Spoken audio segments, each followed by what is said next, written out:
That's it. Just everything I could want. Everything you could want and bull sessions. And bowl sessions. But I want bowl sessions. And Dick Rising.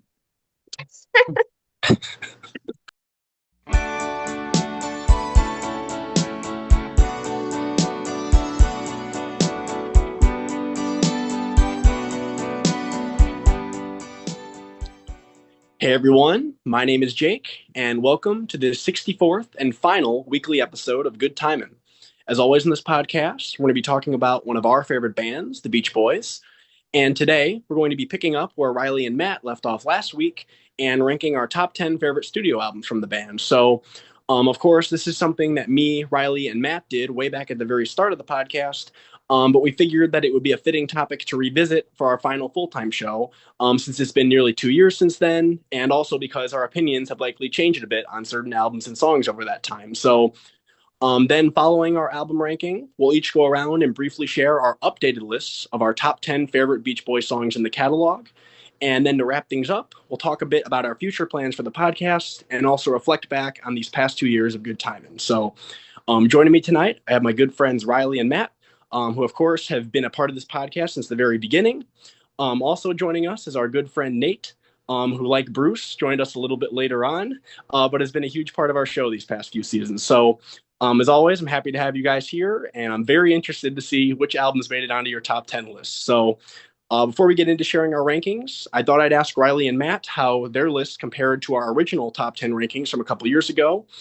So, Riley and Matt, without spoiling anything, do you guys want to share how different or similar your lists look compared to last time?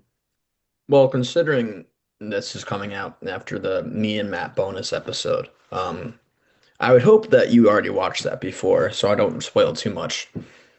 And I don't know how much has really changed, but I think the ones I agree, I've gained a lot more appreciation for the ones I didn't really like as much before. Um, so while my top 10 is a bit similar, something's definitely moved around. I actually think my other list, especially painstakingly editing that episode, I how much I actually like those bottom tier albums. I mean, even the most mediocre and least favorite on those, I found a lot that I there is to like on them. And it got really hard, especially around, I would say, rankings number like 17 through like 9. Like that's a pretty big gap, but how hard it is to actually figure out which one should go over this one, which one should go over that one. It's like, oh, but I really like these songs on this one, but this one's been more consistent. And while we were giving them, I guess, like quote unquote official rankings, I like a lot in the catalog. Um, s- Damn it, I just didn't. Fuck. Um, I just did Right. another one. Uh, Anyways, there's a lot to like, and even though something might have the ranking of 17 or 9, 2, any random number that I give it, I still come back to it as a part of the catalog. So some things might have changed, but I do like pretty much damn near anything they put out. Yeah, I would say kind of similar thoughts. My top 10 I don't think has changed too much from when we first did this, but some things have definitely shifted around. And I would also say that kind of like Riley, I have a greater appreciation for some of like maybe like the lesser loved albums nowadays. I think that I would say on every record there's at least like one or two songs I come back to. Whereas like before, like I know certain albums I was like, oh, this album is like complete garbage and like there's nothing good on it. But like I don't think that's necessarily I don't even feel that way anymore. Um yeah, and then just definitely some things have shifted around. And I know that I'm gonna have some that are gonna be considered hot takes or whatever, but it's my list. I'm I not got some hot takes. Trust me, I've got some Yeah, hot takes. Riley got some hot takes, but like, I'm sharing my list. This is my thoughts, and I don't really care. It's my opinion, and I'm here to share it. I'm gonna get vote kicked out of this podcast. Hey, it's the last weekly episode, so you made it this Fuck far. So it. I'm good going balls to the wall. job. Might as well go with Yes. the bang. So I didn't do a full re-ranking. Only you guys did the full, 1 through 27 or 28. But I did re-rank my top 10. For the most part, it's a pretty similar list to what my top 10 looked like when we did this a couple of years ago. There is a new album that's bumped its way into my top 10, which we'll get to. And then obviously there's some other ones that have like shifted positions, but for the most part, my top 10 is very similar to how it looked when we did this at the very start of the podcast. So no huge surprises, but I'm looking forward to hearing your guys' lists. And I will say that if I were to re-rank the full list of albums, I will say I do think there would be some significant movement towards the bottom. Like Riley said, there's some albums that like maybe, you know, when you first started doing this, I didn't really care for them that much, and there was maybe only a song or two that I liked. And now there's quite a few songs in the album. The main example that comes to mind for me is Little Deuce Coupe. That album, there were only a couple songs that I even liked at all, and now I'd say there's a good handful on there that I come Oh back yeah. that I come back to a reasonable amount. So And even the ones that even though our lists may be similar in terms of like ranking, I think we have a lot more to say about those albums now than we did 2 years ago. We absolutely. deep dived so hard. Yeah, we have too much to say on some of them, honestly. Nate, before we get into sharing our ranking, do you just want to share how your rankings of these albums have changed over time, like from when the time you were first getting into the band to now? Like, has there been a big drastic change for you where albums have like just jumped up and down or? Yeah, I would say that throughout the past, 10, 15 years of loving this band, my particular favorites have ebbed and flowed a bit. Mhm. And what I had to do for my lists today, because like I always say, I have so much love for all of these songs and all of these albums that I couldn't approach it as what I think of as the best albums or best songs. I just thought of it as the ones that I'm getting the most personal enjoyment out of as of late. So I think if I did these lists again tomorrow, or if I did these lists yesterday, they'd be completely different. So Mhm. the lists kind of only reflect where I'm at today. I Yeah. agree with that. I think replayability, like there's some albums, it's like they're really damn good. They are very artsy. There's lots of things that I couldn't even comprehend how they came up with it.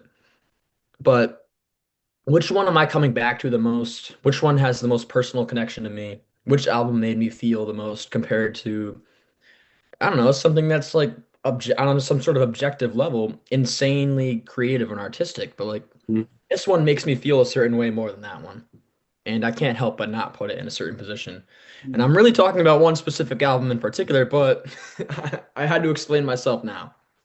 Yeah, I mean, I'll tell you, my things oscillate all the time. Like you asked me my top 10 favorite Beach Boys songs today, they're probably going to be different tomorrow, because depending on, different times in my life and like what I've been listening to a lot lately. Because there are certain ones I've been listening to now lately that like I never really gave much listen to years ago. Like Like Crack at Your Love. that and like Lady Linda, I've been listening to quite a bit lately, and that's one that not that I disliked it, but I just never listened to it as much. And then there's songs that like I almost overplayed that like I kind of had to step away Mhm. from because like I was just playing them too much. All right. So, do we want to get into our top 10 Beach Boys studio album rankings? All Pick it right. up. So, which of you wants to kick us off here? You. You want me to start us off? All Yeah. right. At number 10 on my list, I went with the LA Light album from 1979. So this is the one album on my ranking that did not make it onto my original top 10 list from a couple of years ago. And this is also the album that I had the hardest time deciding whether or not to actually put it in my top 10. I was split between this one and 2020 for the final spot on my list. That was the album that made it on last time. But the reason that I went with LA though, I just find this one to be a more consistent listen from start to finish. Yeah, there are a couple of tracks that I still don't really care for on here, like Here Comes the Night and Shortening Bread. But besides those two, I feel that the remaining 8 songs just flow together really well. And they make up what I think is a pretty consistent and cohesive album overall. As I mentioned before, I'm a sucker for a lot of 70s soft rock and yacht rock songs. And this record is just full of them. I especially love the first side of this album, and I find myself coming back to a lot of those songs like Good Timin', Lady Linda, Full Sail, Love Surrounds Me. I really love all those tracks a lot. I will say that side two is definitely a little bit spottier, and I still do not understand why Here Comes the Night needed to be over 10 minutes long. But even then, you still have songs like Baby Blue and Going South, which I think are very moving and peaceful. So, and also, I'll also say too that they sound very contemporary for the time that they came out. I know Riley often complains about people saying, "Oh, they're just a nostalgia band," when like they really were doing stuff that totally fit in with the times around this era. So, and then the last thing I'll say is that I really love the smooth production throughout this album from Bruce.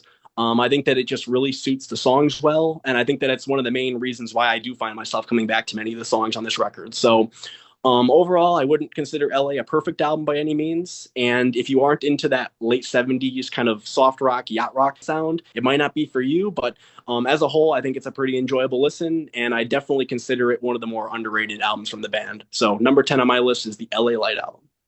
Absolutely. I think I had that, I think, a number 10 on my last list. It went down Oh, a little bit, but again, kind of like we said, it's really close knit. That I think that specific spot of like 15 to 10, that was so hard to make.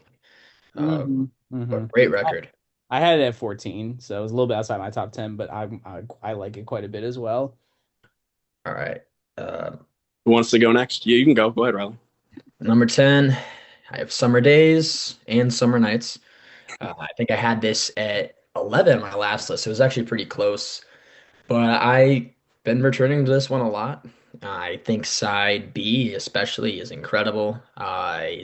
California Girls, Let 'Em Run Wild, You're So Good to Me those three songs are incredible. Little Girl I Want, not Little Girl I Once Knew. Girl from New York City, incredible opener. It is kind of a return to form almost after today, but it's also a step in a more forward direction. It's a very bright, summery, fun album, and I think it's a great one to represent the band as a whole. It has that artistic value of the later albums, but also that summer fun image of the earlier stuff. And it's just one I come back to a lot. And I think production's really cool. The songwriting is very bright. One can almost assume that is some of it was inspired by LSD. It was.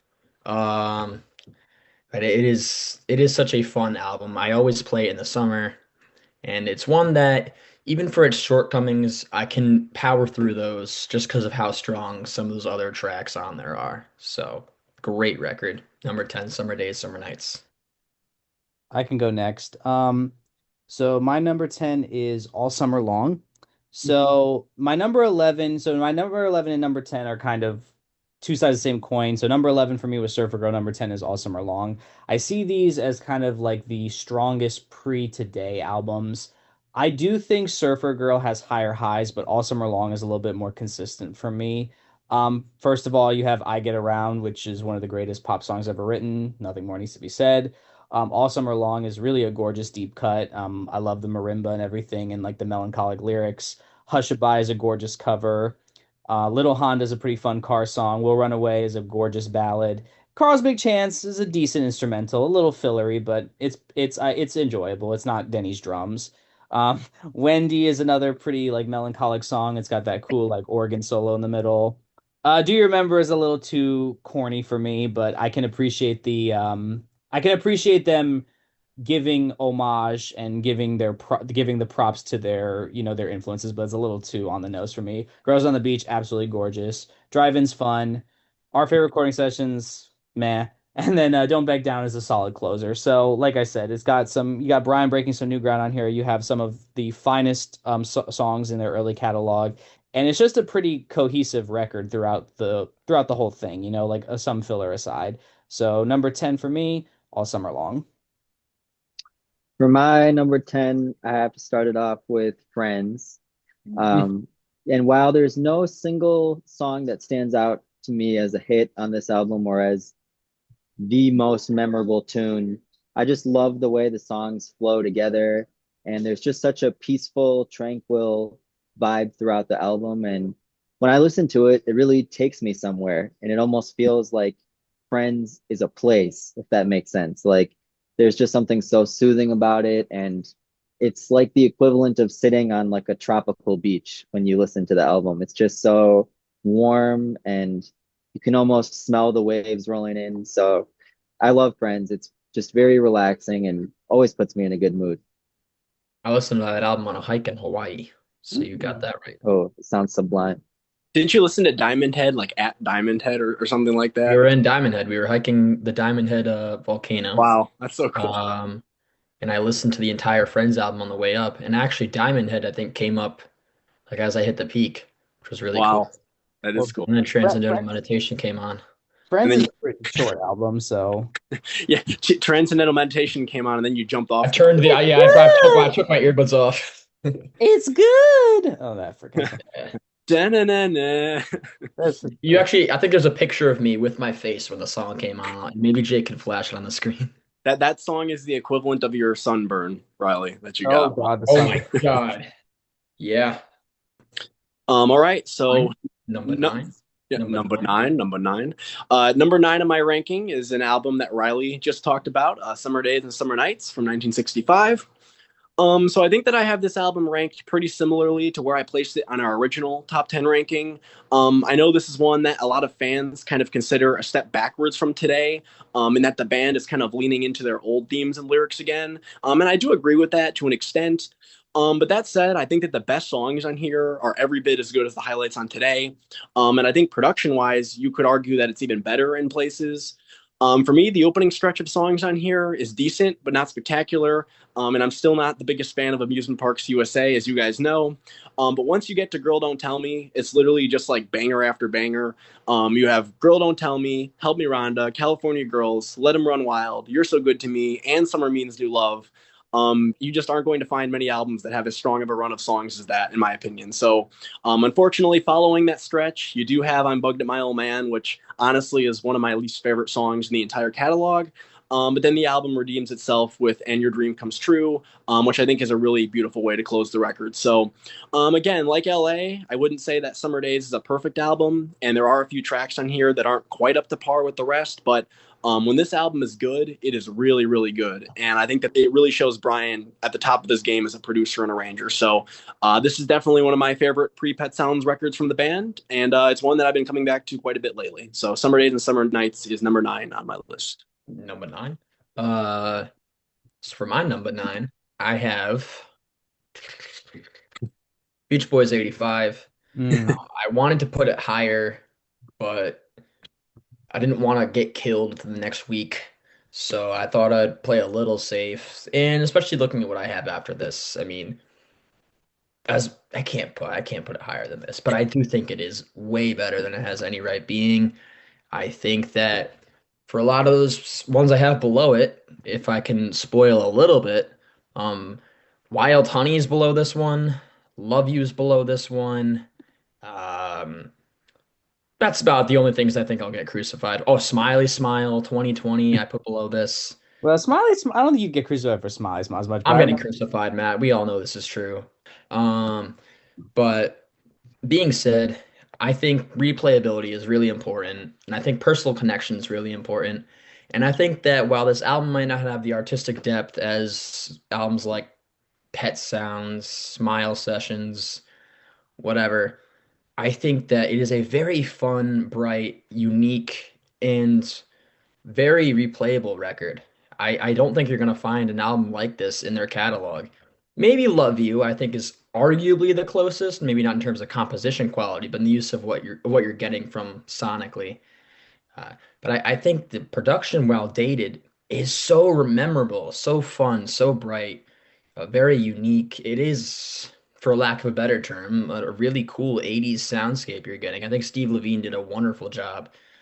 I think the songwriting is very energetic, jumpy, and very much of its time, but also just very energetic. I mean, songs like maybe I don't know has killer guitar. Crack Your Love has very cheesy but memorable synths. It's Getting Late has incredible Carl vocals. Get You Back is the band's classic sound updated for the modern lens.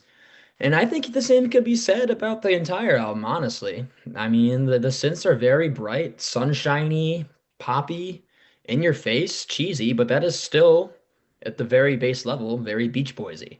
Um, and I think it's just a very fun, memorable, replayable record in their catalog, and it's one that it's kind of like that Joker meme where it's like I think Beach Boys 85 is really good and I'm tired pretending it's not. Yeah, it's so fun. And I think again the production's dated, but I don't think that makes it bad. I think it makes it very replayable in their catalog, and it's one I find myself coming back to. So much so, I remember I was driving out of a gas station at a red light. Jake, I told you this story.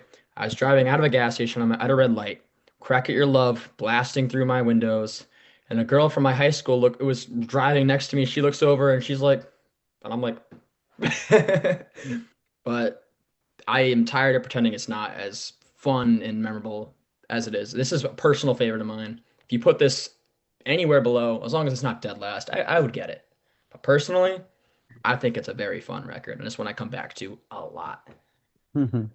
I will say, even at its cheesiest, Riley, it's still a fun listen. You can't deny that. You have the extra track, Male It's so Ego, fun. cheesy as hell, but it's so much fun. It's Male so Ego had, consistent too. I don't think there's like, I mean, even California Calling. Like, it's fun. It's stupid, but it's fun. California Calling is the most callbacky I think the Beach Boys ever got, Yeah. and I don't really like it, but it's pretty good. It's like it's that's a Beach Boys 85 is not a guilty pleasure, but that particular song I could say is a guilty pleasure.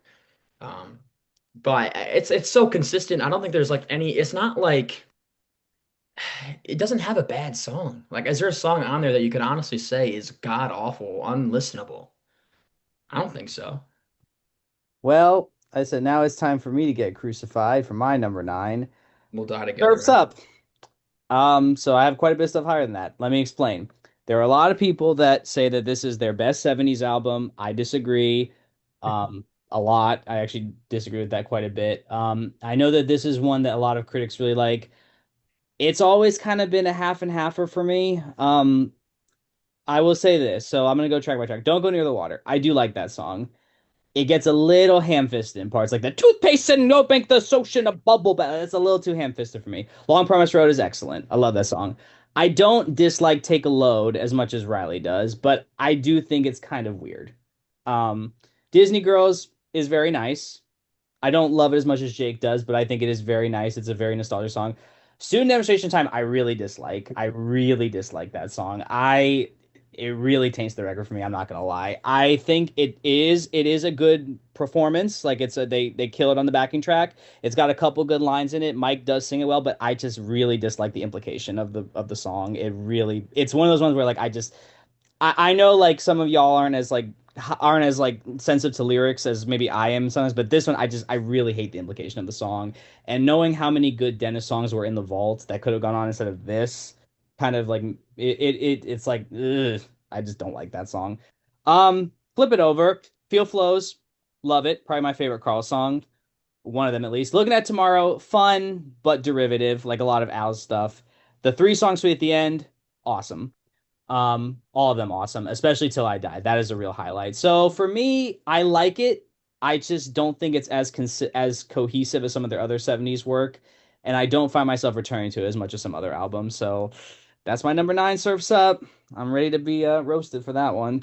You'll be fine, Yeah, man. yeah, Matt, even though I personally do rank it higher than you did, spoiler, I will say, like, I do understand that perspective, and it's an album that I would say definitely could have been even better than it already is, for sure, Oh, without a doubt. with just a couple of adjustments. So, Yeah, I feel it's honestly a little overrated, to be honest with you, because like it's a good album, but I don't think it's better than Sunflower. I don't think it's better than Holland. I don't think it's better than Love You, and it usually is I ranked. it was I think part of that rating I guess comes from it was not necessarily popular when it came out, but it had its fans when it came out. Like yeah. Oh, yeah. diehard like 70s underground scene people loved it and it had that reputation from the get-go and it kind of became the norm to put it really highly. But like we are now, like I said earlier, almost the opposite of what I said earlier, where like some of these other albums that have got like They kind of got shat on or like trashed. ignored. Yeah, we kind of like those a little bit. We're very unbiased. And not that, I mean, but maybe biased is the wrong word. We just have a different lens than those people. So, Yeah. Yeah, I like I said, I like a lot of it, but a lot of it, like I think it could have been better, and I really dislike Student Demonstration Time. I Hey man, the pen's mightier than the sword. One of my least favorite Yeah. songs in the catalog by a One of my mile. favorite lines in the catalog. That is a Bachelor good vote. line. That is a good It's line. so good, I dude. just don't like the Mike Love implication. snapped with that one. It That just might be his best it lyric. gives me this implication of like don't protest or the cops are gonna shoot you. I don't like it. Especially it comes across as so tone deaf considering the era. Yeah. All right, Nate. So to reiterate, my perspective is compiling my personal favorites Oh that boy. have been Oh, enjoyable to listen to, and not necessarily the list of the objective 10 best that I would present to a music professor at a college or something like that. place your bets. So, with that out of the way, my number nine, probably my most scorching hot take of the evening, is Stars and Stripes. And the reason for that is, well, let me just start with this. Sometimes you get so used to hearing a song the way you originally heard it that it takes hearing it in a new way to find new appreciation for it. And for me, being a Beach Boys fan for so long, songs like Sloop John B or I Can Hear Music or various things, I heard them so many times that maybe I got a little bored with them. But then listening to this album and truly listening, not just giving it a once over, but really listening to it, I rediscovered some of those hits and found new appreciation for them just through hearing them in new arrangements. So, the highlights for me would be The Warmth of the Sun, Caroline No. I think those arrangements are just fantastic. What else I like about the album? I think that it has some really incredible guitar playing. The album features some of Nashville's greatest guitar players, and the guitar is just really in the forefront of the mix again, and really sleek guitar playing. And I think the drums sound nice and crisp and present. A lot of Beach Boys albums tend to have really quiet drums, but on this album, the drums just are very punchy and very rhythmic. And for me, the biggest star of the show, it's not even the country guest stars, but it's actually the Beach Boys themselves, obviously, with their incredible harmonies. I think recording technology had improved so much by this time that you're hearing their harmonies instead of just mono that had been ping ponged a million times. You're hearing it in this wide stereo, recorded at some of Nashville's best studios. So you're just hearing their singing in crystal clear fidelity, hearing every voice. And I think it's some of the best vocals of their career. So I know that one's a scorching hot take. I know it's not going to be on anyone else's list, but I think it's just a really enjoyable album and it's very cohesive because all the songs are played in a similar genre. And yeah, I just think the vocals are stunning. The vocals are the star. Yeah, on the scorching hot take meter, that's a 5 alarm fire right there, Nate. But I hey, I respect respect the it. choice, and I see why you've been advocating to do an episode on that album. Then, so And I it's funny too, because I'm not even the world's biggest country fan. And most of the guest stars on the album, I've never even listened to outside of the album. But yeah, I think the production's just really, really crisp, really neat production. Again, love the vocals. And it's fun to hear different spins on some of those old classics. All right, Jake, number eight. all right, number 8 for me is an album that Nate has already talked about, Friends from 1968. So this is another album that I think I placed kind of around the same spot as I did on our first album ranking. For me, this record is kind of unique in that it doesn't really have a ton of songs that I'd consider to be like a huge standout compared to a lot of the band's other post Pet Sounds albums. But the reason that it still really works for me is that I just think it's a very cohesive listen from start to finish. Like Nate kind of said, I really love the chill, laid back sound of a lot of the tracks on here, like Wake the World, Annalie the Healer, Busy Doing Nothing. And then even the somewhat heavier songs like Little Bird and Diamond Head, I think that they totally fit in with the rest of the record for me. Of course, the one exception to that is the closing track, which I think sounds totally out of place. And I think that it was a really poor choice to close the record with. But at least that's at the very end of the album. So if you don't want to hear it, you can just lift the needle. So overall, though, I do think that Friends is a very consistent and enjoyable album. And while I don't think that every song on here works on its own, as a whole, in the context of the album, I think that it's one of their most cohesive records. And it's also one that I find to be very easy to listen to from start to finish compared to some of their other heavier albums. So I really like Friends a lot. And like Nate said, it's one of those albums to put on when like you want to listen to something really tranquil and peaceful. So Friends is my number 8. Number 8 for me is Surf's Up. I know Matt just talked about it.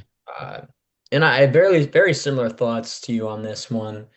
I think it's pretty cohesive. It's I don't think there's anything like atrocious on here. I'm gonna eat my words. There is one song on here I absolutely hate. Listen to it twice in my life and never again. I'm not even gonna mention it. As long as if you watch the show, you know exactly which one I'm talking. Shut. Nope. Nope. Nope. Anyways. Jake, stop. Seriously. All right. It's gone. I just hurt my Editing that leg. out. Oh, We're editing that out. That's what you get Um. for doing that. You hurt your leg. Uh. You made me lose my train of thought. I'm gonna restart. You said Uh, it's a cohesive album, and you said there's only. Okay, yeah. I think it is very cohesive. There's a track on here I am not a fan of at all. Mhm. But besides that, I think there's a lot of great stuff on here. I think it's a very strong effort, and I could see why this one was popular with the, I guess, underground crowd of the time, the counterculture where it was. And I'm glad that it's also similar to another album I have higher on my list, a very spread out, equally collaborative album from the whole band. Al Jardine gets his moments. Mike has his moments, for better or for worse. Um, Bruce has an awesome song on here, Disney Girls. Brian has a couple songs at the end that I think are really incredible, like Day in Life of the Tree Till I Die and Surf's Up. But honestly, those aren't really the ones I come back to a lot from this one. I think the ones that come back to the most are the Carl tracks, mm, Feel Flows and Long Promise Road. The album sounds very watery, very fluid, if that makes any sort of sense. I think there's some early synths on here. There's Wah on the opening track, which is really cool, something you really wouldn't expect from a Beach Boys album. I think Jack Riley was really pushing them in the right direction with this one. He has a couple of lyrical contributions.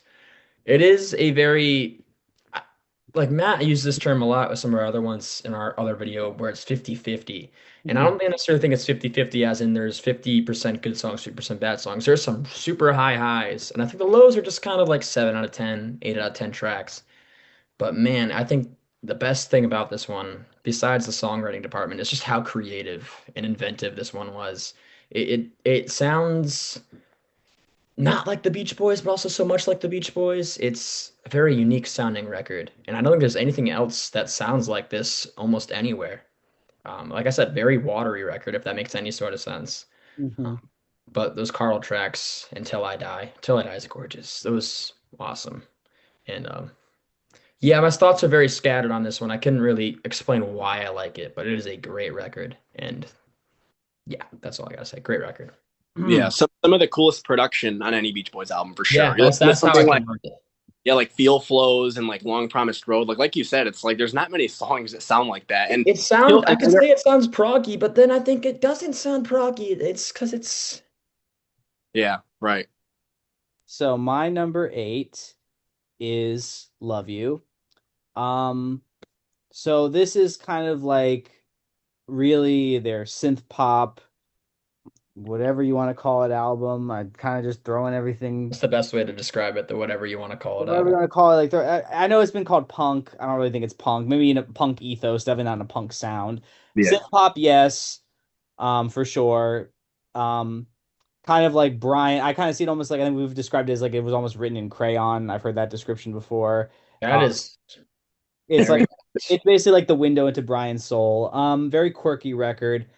I would say somewhat to its detriment, but when it works, it really works. So I'm just gonna go the quick track by track. Let Us Go On This Way. I like that one quite a bit. Some of the lyrics are a little for me, but I like it. I like it quite a bit as an opener, and I think Carl sings the hell out of it. Roller Skating Child is catchy, but some of those lyrics are. Ugh. Mona is a fucking banger. Johnny Carson has really grown on me, especially seeing it live. It freaking kills live. Good Time, I do like the song. I know Al's dismissive of it. I think he said it was like a crappy song or something when I saw him recently. I do like it. I just kind of wish they had re-recorded it because it just doesn't really fit because it's obviously an old recording that was reused. Hauling Down the Highway is a banger, not the Alex Chilton version. It has to be this. I know, I know. Ding Dang, fun song, and I kind of like how Al's been fleshing it out more. Yeah. You see Yeah. him live, he's fleshing it out more. Solar System, I know Riley's not a huge fan of this one. Um, it's all right. This one's a little too quirky for me at times, but I can see the charm in it. Night Was So Young is absolutely gorgeous. I'll Bet He's Nice is absolutely gorgeous. Let's Put Our Hearts Together. I kind of have to be in the mood for, I'll be honest. It's a little rough around the edges for me at times. I know a lot of people really do like it. It's one I have to be in the mood for. I Want to Pick You Up. Some of those lyrics, man. Ugh. Airplane is awesome, and Love Is a Woman I've never really been a huge fan of. So like I said, I do quite like Love You a lot, and I think that when it shines, it really shines. But sometimes I think the quirkiness is a little too much to its detriment. But I can Bless you, definitely Nate. bless you, Nate. Bless you. Bless you. I can definitely see though why some people rank this as like number one or very highly because this is Brian wearing his heart on his sleeve. Um, I don't know if I put it number one. but there, oh yeah, Derek, it's Derek's favorite or I one of know his. Jake has the top three. But I know that, and I did say some people just like love this album. And I Dude, do I like want to it. pick you up, dude. That one part of the song ruins an incredible tune. And I know, Nah, it's fun. It's I know charm. Solar System is one that I don't think you will ever like. I don't think so. I Um, I Hey, let me know what you think when you see Al's band do it. Just let me know what you think. I think the thing I told Jake, I like the composition, but those lyrics and the vocals.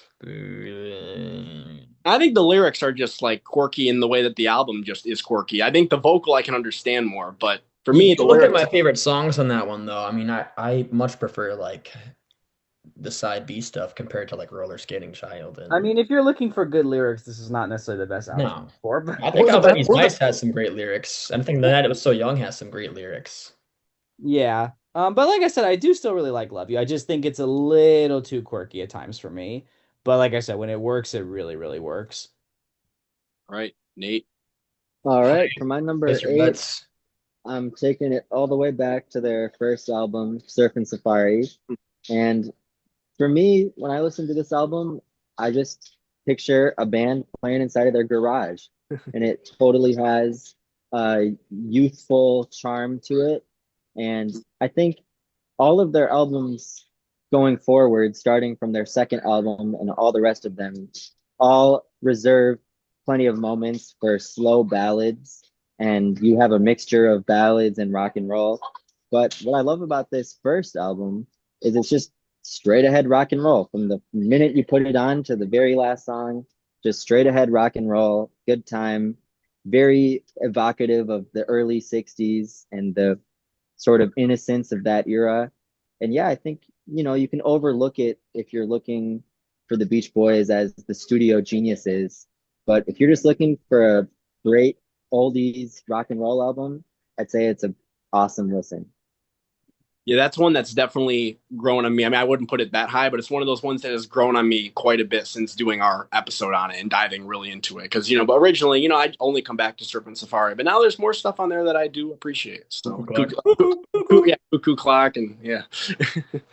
Yeah, another thing I like about it is, again, this happens even as early as their second album, is you have all the introduction of the studio musicians and the guest players. But what's so cool about this first album is you really get to appreciate Dennis's drumming, Brian's bass playing, Carl and David on the guitars.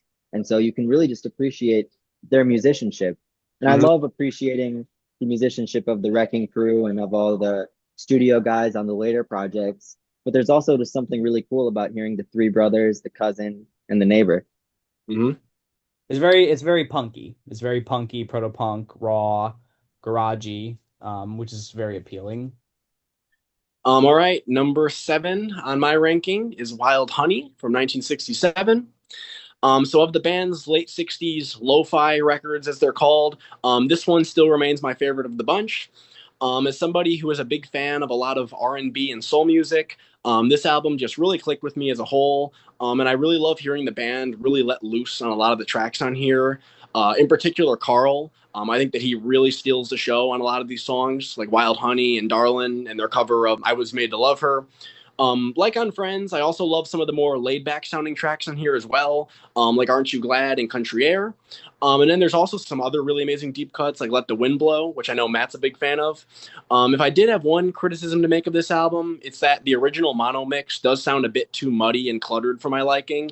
But thankfully, we now have the stereo remixes from the Sunshine Tomorrow release, which I think sound way better. So that's definitely my preferred way of listening to this album. So yeah, overall, I really love Wild Honey, and I think that it's one of the more unique and distinctive albums in the band's catalog. So this is definitely one that I think anybody that likes, classic soul R&B music, this is definitely one that I think you'll enjoy. So Very blue-eyed soul, and Carl had a great blue-eyed soul voice. Oh, this is where it gets really hard. Uh, I'm even like second guessing which one I'm doing next. Oh fuck. Yeah, I'll stick with the list. It's hard for me to say because I think that this one has like straight up some of the greatest songwriting moments in their entire catalog. And even at its worst, it's still very fun. I have Sunflower at number 7. It hurts because I think you have songs like All I Want to Do, Forever, Deirdre, Slip On Through, Our Sweet Love, Cool Cool Water. But then you also got It's About Time and Got to Know the Woman, which are both very fun tracks, but like you can't measure that up with some of the greatest that they've done. As a whole, I mean, it is one that is absolutely deserves its flowers, and no, I'm it's glad that it's Sunflowers. Thank you, Jake. Um, very funny. You want like a fucking medal or something? Uh, yeah, and the production is so rich and bright, everything you want from a Beach Boys album production. But I don't know, the ones I have higher either hold much more emotional value to me, or I think are just widely consistent. Not that Sunflower isn't. I think it's actually maybe one of their most consistent albums, but in terms of replayability, there are really only a select few I do come back to a lot. Songs like Deirdre, I think is actually one of the best songs in the album. I would maybe put it up there with Forever and All I Want to Do. Believe it or not, as much shit I talk about Bruce, I think Deirdre, Jake said it one another episode, it gets better after every listen. He cooked on It- he cooked on Deirdre. Deirdre's He absolutely, and his voice fits the song so well. I know I shit on him and his voice a lot, but I think this is awesome. And then Forever, Dennis's classic ballad. Our Sweet Love, I think, is a very, I would argue, it's a pretty deep cut considering I don't really hear it talked about much. That is an amazing song. And Slip On Through, I know I didn't really get a chance to talk about during the Sunflower episode because I wasn't there, but that is a hell of an opener. That one is bang. That is, I would say that's more Blue Eyed Soul than anything off Wild Honey except maybe Darlin'. And I Was Made to Love Her, which of course is a Stevie Wonder song. But I don't know, I don't really come back to it as much as I used to. I think I kind of over listened to it, and I think if you give me a couple more months, I might put it higher on my list, maybe. But I think number 7's a great spot, and Sunflower is an amazing album. And if any Beach Boys fan hasn't listened to it, um, listen to it. Yeah, what are you doing? What the fuck are you doing? Stop listening to this and go listen to that. Then come back and listen Yeah. to Yeah, it. Come back to finish the episode and leave a like and comment. yeah, it's about time to listen to this thing. Come on. That's a good one. Good one, Liz. Okay. There you go, Jake. Jake, you kind of took the words out of my mouth because number 7 for me is also Wild Honey. I have a lot of the same thoughts that you do. Great Blue Eyed Soul record. It's lo-fi. It's not my favorite of like the quote unquote lo-fi trilogy, but it is up there. It kind of has a simplicity to it that's very charming. I know Christ God himself in his review wrote that like it's so unassuming, but that's what makes it so amazing. I would just say for me doesn't quite have some of the highs of some of the albums I like more. And it is pretty cohesive, but it's not quite as cohesive as some of the other albums. The main thing for me, at least for like what kind of fails with the cohesion, is How She Boogalooed It is kind of a mess. I appreciate for what they're trying to do, but I still cannot really make heads or tail out of that song. I still really have no idea who the hell is even singing lead on it, to be honest with you. I apparently It's Carl. I thought it was Al for the longest time. And then I Love Just Wants to See You is all right. I think that's kind of a little bit of a In the nude. in the new. I don't mind the in the new part, but it feels a little like kind of. When's the last Forced. time you baked me a pie? It's a little all over the place for me, but I still like it. It's still charming. But I agree. Like the whole first side, I think is great. Not a bad cut on the first side, and then Darlin', Let the Wind Blow. I freaking love Let the Wind Blow. And then Mama Says is kind of just a throwaway. It just took the thing out of vegetables. So that's why I can't really rank it much higher than seven. But it still is an awesome record. Um, definitely an enjoyable listen. One that it always puts a smile on my face when I listen, and it's so short but there's not a wasted second on it. You know what I mean? It Mhm. makes good use of its time. So a very enjoyable record. Number seven for me, Wild Honey. So Yeah. same as you. I was like thinking to myself, he's usually said Wild Honey. I'm like, up, me and him are kind of on the same page with this one. Yeah, like Friends, it's one of those ones that like it's just very easy to just put on. Like if you're like, okay, I'm driving somewhere for half an hour, I want to listen to a Beach Boys album. Just put on Wild Honey. It's a Yeah. quick listen. A Spoiler lot of alert though. Spoiler alert though. I like Friends more because I think Friends is yeah, more cohesive. yeah, yeah. Number seven, I gotta mention an album that I don't listen to as much these days, but I probably should because it's timeless, and that is Pet Sounds. And you know, this song, excuse me, this album is almost like a good friend. It's always there when you need it. And I feel like some of my, dare I say, like darkest and heaviest and saddest moments were spent listening to Pet Sounds. And some of my happiest moments were also spent listening to Pet Sounds. And it just, you can talk about the production and the songwriting all day, but what really blows me away about this album is the personal quality of the lyrics and the themes. And it just really impresses me that the themes resonated with me so much when I was a 15, 16-year-old kid going through all the high school ups and downs. And the themes resonate with me just as much as an adult going through adulthood and the ups and downs that adulthood brings. And so, like I said, the album just feels like a good friend. And even if I go a while without seeing that friend, so to speak, every time I visit with Pet Sounds again, it's just like it always was. And it's just very comforting in that way. And it's, not to just keep beating a dead horse, but like a good friend, it's always going to be there. And, it's cool that you can return to it in different stages of life and still get the same out of it. So, perfect album. Mhm. When you said like a good friend, it's always there. I was thinking of like was it State Farm? Like the name for State Farm is there. Yeah, But like you're right. You're right. It's like a very comforting album. all right. So number six on my ranking, I went with an album that I think some of you guys put higher than me. But I still really love this record, Holland from 1973. So this album actually jumped up a spot from my original ranking, and over time, it's actually become one of the records that I revisit the most from the band. I remember the first time that I ever listened to this one a few years ago. There were only a couple of songs that really did anything for me. But I will say, with repeated listening, this one has grown on me so much. No doubt, it is a very 70s sounding album. Like, there's no way this could have came out in any other decade. But I mean that in the best way possible. I really love the whole like Americana sound that this album has throughout it, from the lyrics and the themes of the songs to the really progressive sounding production and arrangements with the harmonica and the pedal steel guitar and all those instruments.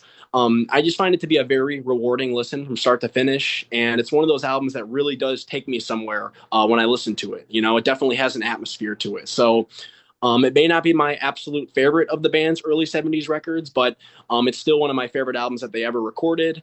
And it's also one that has a ton of replay value for me. There's just so many great songs on here. You have Sail on Sailor, The Traitor, Leaving This Town, which I think is a great Blondie and Ricky effort. Just so many amazing songs on here. So yeah, number six for me is Holland. I know you guys probably put it a little higher, but I think it's a damn good record still. So That's a respectable showing. I can't complain. And you hit the nail on the head. All right. Number six. I think this is one. I don't know if I'm going to shock you guys with this one, but I don't think it's one I really talk about enough. But it is one I absolutely love, and I wish I talked about it more on the show. I have friends at number six. Mm. Um, yeah, that's the exact reaction I expect from you guys. You're like, ooh, I bet Riley doesn't have friends that high. Yeah, he does.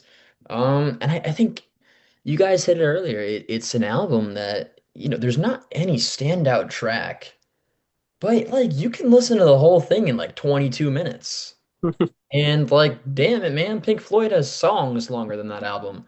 Um, Man, you know I'm a big Pink Floyd fan, so man, I got the time. If there's an album I'm going to put on beginning to end, I think above all else in this entire catalog, I might put on Friends because I know 20 minutes of pure fun, chill, sunshiny music, and it's there's not a bad song on here.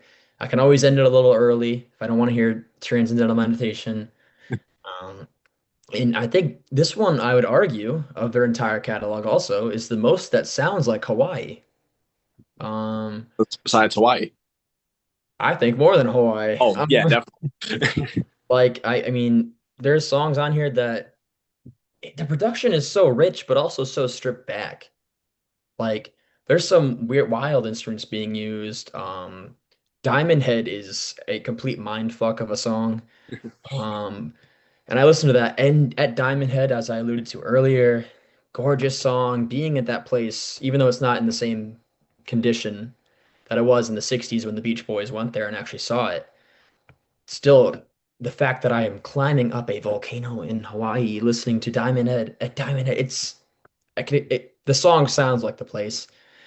And songs like Passing By are just but it's so gorgeous. Honestly, the Healer. I don't know what that song's about. I have a lot of crazy thoughts. A masseuse, supposedly.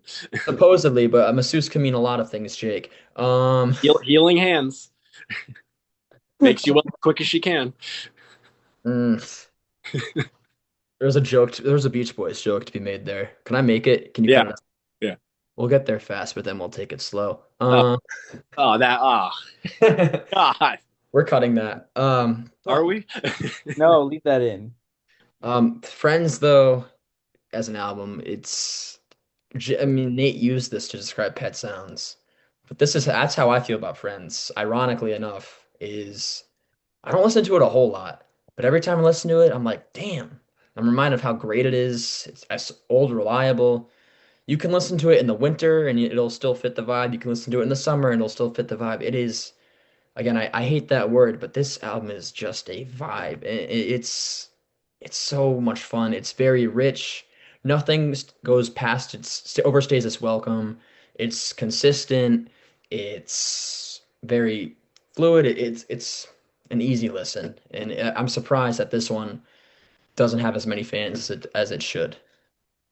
Yeah, Yeah, to be honest, I'm guessing that part of that, the amount of fans not being as high as you would expect it to be, I do think part of that might have to do with the fact that, like you said, there's not quite as many like huge highlights on here. Even though, songs like Busy Doing Nothing, Little Bird, I think those are Mm. excellent songs that do kind of stand out from a lot of the rest of the material on there. But like you said, compared to something like, Wild Honey even has Darlin', which is like an obvious single, in the title track. You look at Smiley Smile, which is a lot of, weird songs, but you also have Good Vibrations and Heroes and Villains on there. So, I think that's part of the reason why this album gets overshadowed a little bit. But like you said, I think it's one of their most consistent I think listens. it is their most consistent album. I, Yeah, I think more so than Pet Sounds, honestly. I'd argue even more than, like Holland. It's everything fits perfectly into it. It has a flow. I think it has one of the greatest track orders of their entire catalog too. It seems for an album that is so chill and laid back, it seems very meticulously put together. mm, I guess that's just Brian for you. yeah, mm. Yeah, and I think there was thematically a lot of it kind of fits together too. And also, Yeah. Jake, another one that we forgot to mention from that era, 2020 had two big singles in I Can Hear Music and Do It Again. So you're yep. right. Friends didn't have an obvious single off it. It also sold very poorly. It also is pretty hard to find on vinyl and I CD. don't have a copy to this day. I I really ended up buying don't. one on eBay because I was able to fish Sunflower out of a garage, so I could not fish Friends out of nothing. But the point is that yeah, it's not as accessible in sense of like just finding it physically. I know we have streaming now, but back in the day, and also like you said, there's no obvious hit single off of it. Yeah, it's funny. The album almost fits in more with like today's kind of like indie scene more than it did when it came out, when like you had a lot of bands doing a lot of heavier psychedelic stuff. And here's the Beach Boys with, I think, wasn't it Bruce who described this album as like, here comes this feather floating on the breeze. I mean, that's, it didn't fit in at all at the time. So I can see why it didn't do well commercially. But, now I feel like it's one of those albums that's very accessible for a lot of listeners, who are just getting into the band. So my number six, now this is one that might be a little high compared to a Mhm. lot of other ones. Summer Days and Summer Nights. Hmm. Now this is one that I obviously there's always the debate of cohesion versus highs. This one is definitely getting there off the highs because that run from Girl Don't Tell Me through Summer Means New Love is one of the greatest runs they ever did. I mean, seriously, not a bad freaking cut in there. I mean, seriously. I do agree. I think this is a bit of a step back from today, but there still is a maturation of the sound, at least in the production and stuff. The lyrics is definitely a step back. Just doing a quick track by track here. We have Girl from New York City. That's a pretty good opener. Amusement Parks USA is kind of annoying, but as a big amusement park nerd, I find some charm in it. It is definitely a bit annoying. Then I Kissed Her is a fine cover, but it's just fine for me. Salt Lake City, I kind of like the backing track. Yeah. The song I wish was a little bit more fleshed out. Again, the run from Girl Don't Tell Me through Summer Means New Love. I don't need to. It doesn't really need to be expanded on more, but I will say that I think I really want to give a shout out to Let 'Em Run Wild. I think that is one of the best songs in the catalog. Absolute gorgeous track. I'm bugged at my own man. I don't think I dislike it as much as you do, Jake, but I do somewhat find it hard to listen to, knowing the context. I think like if this was like 1965, I could maybe see the humor in it. Kind of hard to see that now. And then And Your Dreams Comes True. Not a huge acapella guy, but I can do it in closers like this. So this one for me is definitely getting its spot because of those highs. Because I will tell you that whatever five track run or whatever it is, fucking immaculate, absolutely immaculate. Number six, I'm going with Little Deuce Coupe, because I think that when, obviously Brian could write about any subject and make an endearing song, whether he was writing about surfing or cowboys and Indians or, too much sugar or whatever he wanted to write about, he could write about it. But for some reason, whatever reason, when Brian wrote about cars, I think it really brought something out of him. And all of the car songs have a certain edge and bite and just a competitive spirit within the music. And so to me, a lot of their best rockers are car songs, whether it's 409, Little Deuce Coupe, Shutdown. Uh, the album just has this electricity to it, almost like the motor of a car, you just it propels you forward. And so to me, I just think Little Deuce Coupe is a really fun listen. It captures them at a really cool moment in time where they're still primarily playing as a band and playing as a cohesive unit, but they're also bringing in, Hal Blaine and different members of the Wrecking Crew to flesh out the arrangements. So yeah, I think it's just a great rock album full of this almost macho, masculine, competitive spirit. So it's pretty cool. I was biting my lip not to mention In My Car or Let's Go to Heaven in My Car when you were raving about Brian's car songs. Oh my God, in my car, that's a banger. Yeah, I was gonna say, if Brian, oh, there, look who's back. There he is. Wasn't it? Steve didn't like that one that much, right? He like didn't get Yeah, it. I mean, he's not as into the '80s stuff as we are in general. Yeah, So I remember he was like saying like it what was a pretty dire selection for him in terms of like picking those songs. I remember he was saying that like he when he heard us like wax poetic about it, he just couldn't get it. Yeah. All right, so now we're into our top five albums. So coming in at number five for me is the Beach Boys Today from 1965. So I actually went back and forth for a while between this one and Holland on my ranking. But as much as I do love that album, I still had to give the edge to Today. I know that I've said this before on some of our past episodes, but the thing that I love the most about this record is that you're really getting the best of both worlds.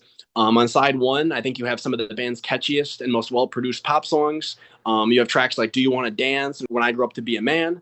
But then you flip the record over and you have some of the most beautiful and moving ballads ever written, with some of Brian and Mike's best lyrics as well. For me, the main strengths of this album are both the variety of songs and also just the huge number of highlights on here. Looking at the full track list, I'd say there's at least 4 or 5 songs on here that I could make an argument are top 10 or top 20 Beach Boys songs. So it really is a stacked record from start to finish. But yeah, I really love Today a lot, and I think that it's the album that really shows just how much Brian and Mike had matured as songwriters over a very short period of time. So for me, this is easily far and away my favorite pre-Pet Sounds album. As much as I do love that run of songs on summer days and summer nights that Matt talked about, for me this one is the most consistent, and the highlights on here, especially those side 2 ballads, man, those are just some of my favorite songs of all time. So number 5 for me today. Yeah, it's a great album. I mean, I don't think there's anything I can say about today that hasn't already been said. Yeah. Number five above Friends. Again, this is personal favorite for me. Um, Although I put Friends pretty high, so I might not actually die.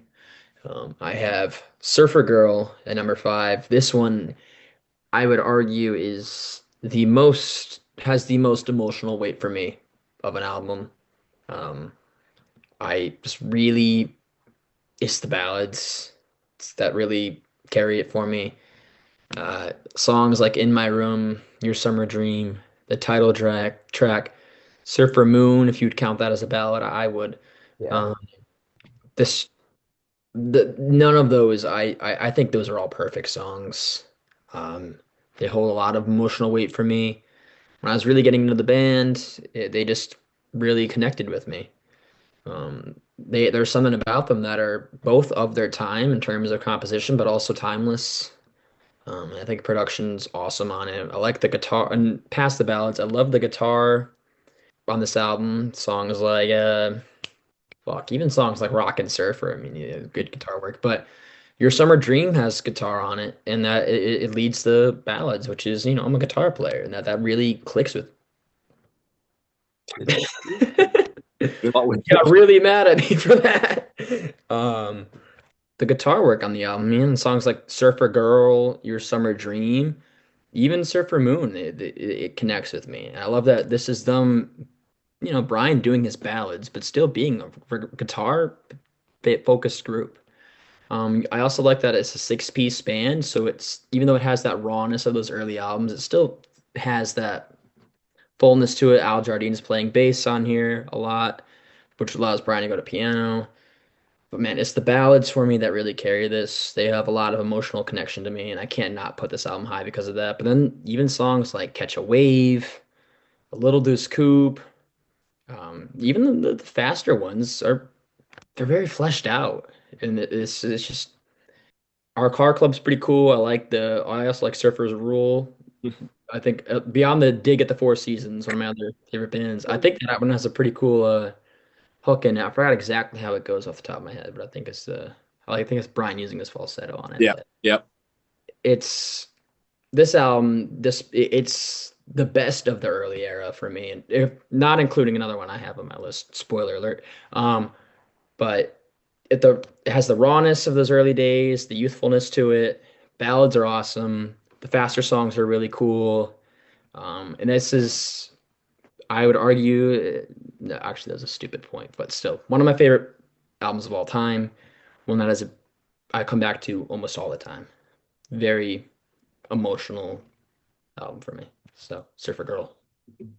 Yeah, for me, the highlights on Supergirl are just absolutely incredible. Like, definitely some of my favorite songs from the band's early period. Like you mentioned, "In My Room" and "Your Summer Dream" and "The Surfer Moon," and yeah, just a lot of really gorgeous songs. And like the development in the songwriting and the production from those first 2 albums is like staggering. Like, it's such a big jump in quality from Yeah. the first records. So, This notably being the first album that had a produced by Brian Wilson credit on it, and mhm. it shows for sure. My number five is Friends. So I think Riley had number six. I have a number five. Yeah, it's a very cohesive record. It's very tight. It is a very warm album. It is a very comforting album. I just think it's just a really fun listen, and I just think that it's definitely an album that takes me to a good place. It's a very like I say it, but it's comforting. Honestly, the only cut on here I really don't like is Transcendental Meditation, and I think that's more just the placement. I think honestly, if they put it in a different place and maybe just tone down some of the production, I would have no problem with it. Maybe some of the lyrics rewritten. It's a little too, it sounds like an advertisement to me, but flesh it out a bit. and like maybe just tone down some of the production and just move it, it would have been fine. But highlights on here for me, of course, you have the title track, you have Be Here in the Morning, you have Little Bird, Busy Doing Nothing, which is one of my favorite one of like I call it like Brian's kind of like songs about just like mundane life. He write, a really catchy bossa nova song about that. And then Diamond Head, I think, is a really awesome atmospheric instrumental. This is a very atmospheric album in general. Not just that ambient, instrumental, but there's just like I kind of get like those vibes. I don't know, I hate to use the term again, the vibes, but I kind of get those like I know that this is around the time that Mike and company started getting involved with the Maharishi, and that sense of like peacefulness and like inner bliss I kind of feel throughout the album. Especially the song like Anali the Hero, that takes me right to like the mountains in India, you know.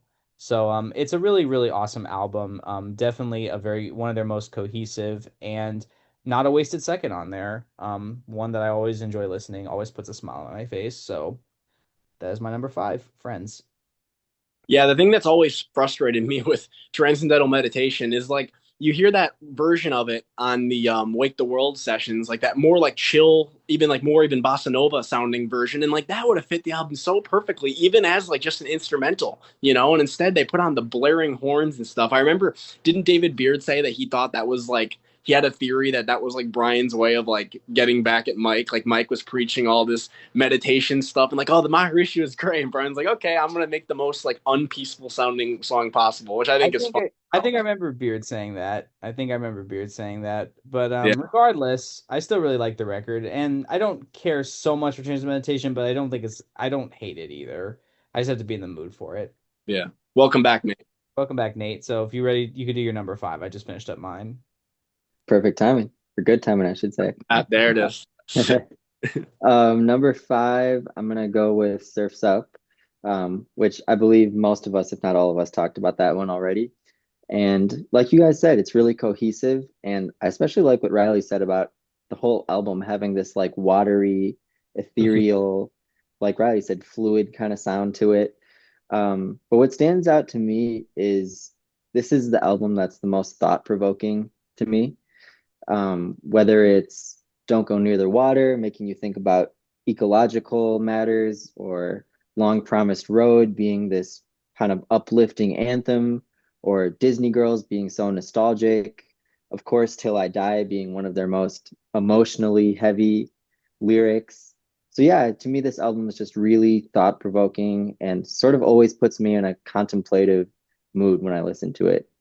But for me, all the songs go together brilliantly.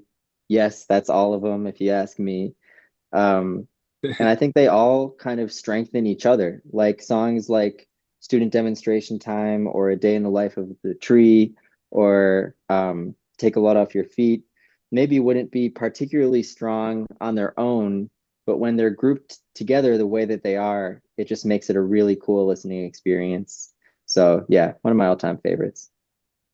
Well, my number four is Surfs Up as well. So I'll be repeating some of the stuff that Nate has already said, but this is actually one of the first albums that I remember really getting into from the band.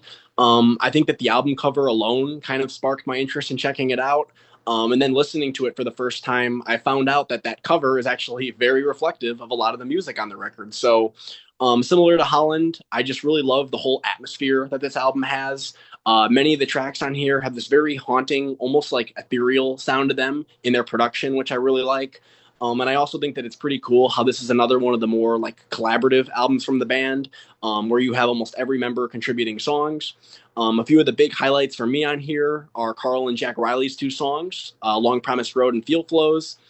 Disney Girls from Bruce, which, as I mentioned before, is one of my all-time favorite Beach Boys songs. And then, of course, as you guys have talked about, that closing suite of songs from Brian, A Day in the Life of a Tree, Till I Die, and Surfs Up. I think that's just an incredible run of songs to close out the record. So, if I do have one small gripe to make about the album, it's that I wish that the track list had maybe been reworked a little bit. It really is a shame that Wouldn't It Be Nice to Live Again did not make it onto this album. I know that part of that was Dennis kind of being a pain in the butt about it, but I really think that this album would have gone up another notch for me if that song had been included. Student Demonstration Time, I think it's fine, but I would have replaced that with this in a heartbeat. So yeah, overall though, I think this is a really damn good album, and it's one that I think really shows the new kind of progressive direction that the band was going in around this time with Jack Riley. So I really love Surfs Up, and it has a special place in my heart because this was one of the first albums that I really started diving deep into when I was first getting into the band. So, Number four, yep. Mhm. Pet Sounds. I have number Pet Sounds at number four. Again, if you actually watched the episode, you would know that I think this is objectively the best thing Brian and the band ever put out. I think that music is very subjective, but I do think that there are objective qualities. I mean, you could look at influence, the balance of, Brian's very complex songwriting direction, but also the fact that he's able to balance that complexity with commercialism and some value, which I think is part of the reason why I much prefer this over Smile, because it's complex ass music, but it still holds a lot of commercial value to it. It's very relatable music. I think that's also part of the commercial value to some degree.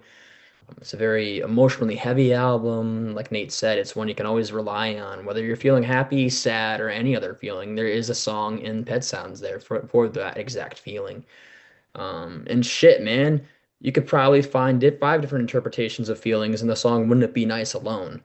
You might consider that a happy song, you might consider it a sad song. So I think that this album is everything you can ask for from Brian and the boys. But just in terms of replayability, it's not the one I come back to the most. I think that when I did first got into it, yeah, I was the one I played the most. I listened to that thing nonstop, and I was like 18 years old, sitting in my single college dorm all by myself at 3 a.m. and I was blasting Pet Sounds for like the next 6 hours. Um, but I don't know. I think this is the best Beach Boys album, but I think I think a lot of Beach Boys fans wouldn't even put this number one. Um, so again, best album by the band, but not my personal favorite. I'll share more of my thoughts on Pet Sounds in a minute, but my number four is Today. Now, this is really the first, I would say this is the first like album that they did that really like is just super cohesive, all killer, no filler.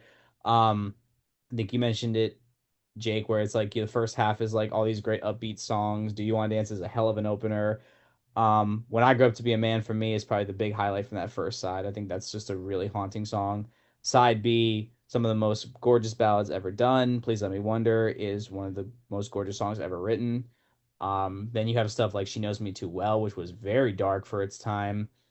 And then In the Back of My Mind, it's just a great closer. I know there's Big Bull Such a Big Daddy, but as far as like the final song on the album, uh In the Back of My Mind is a great closer.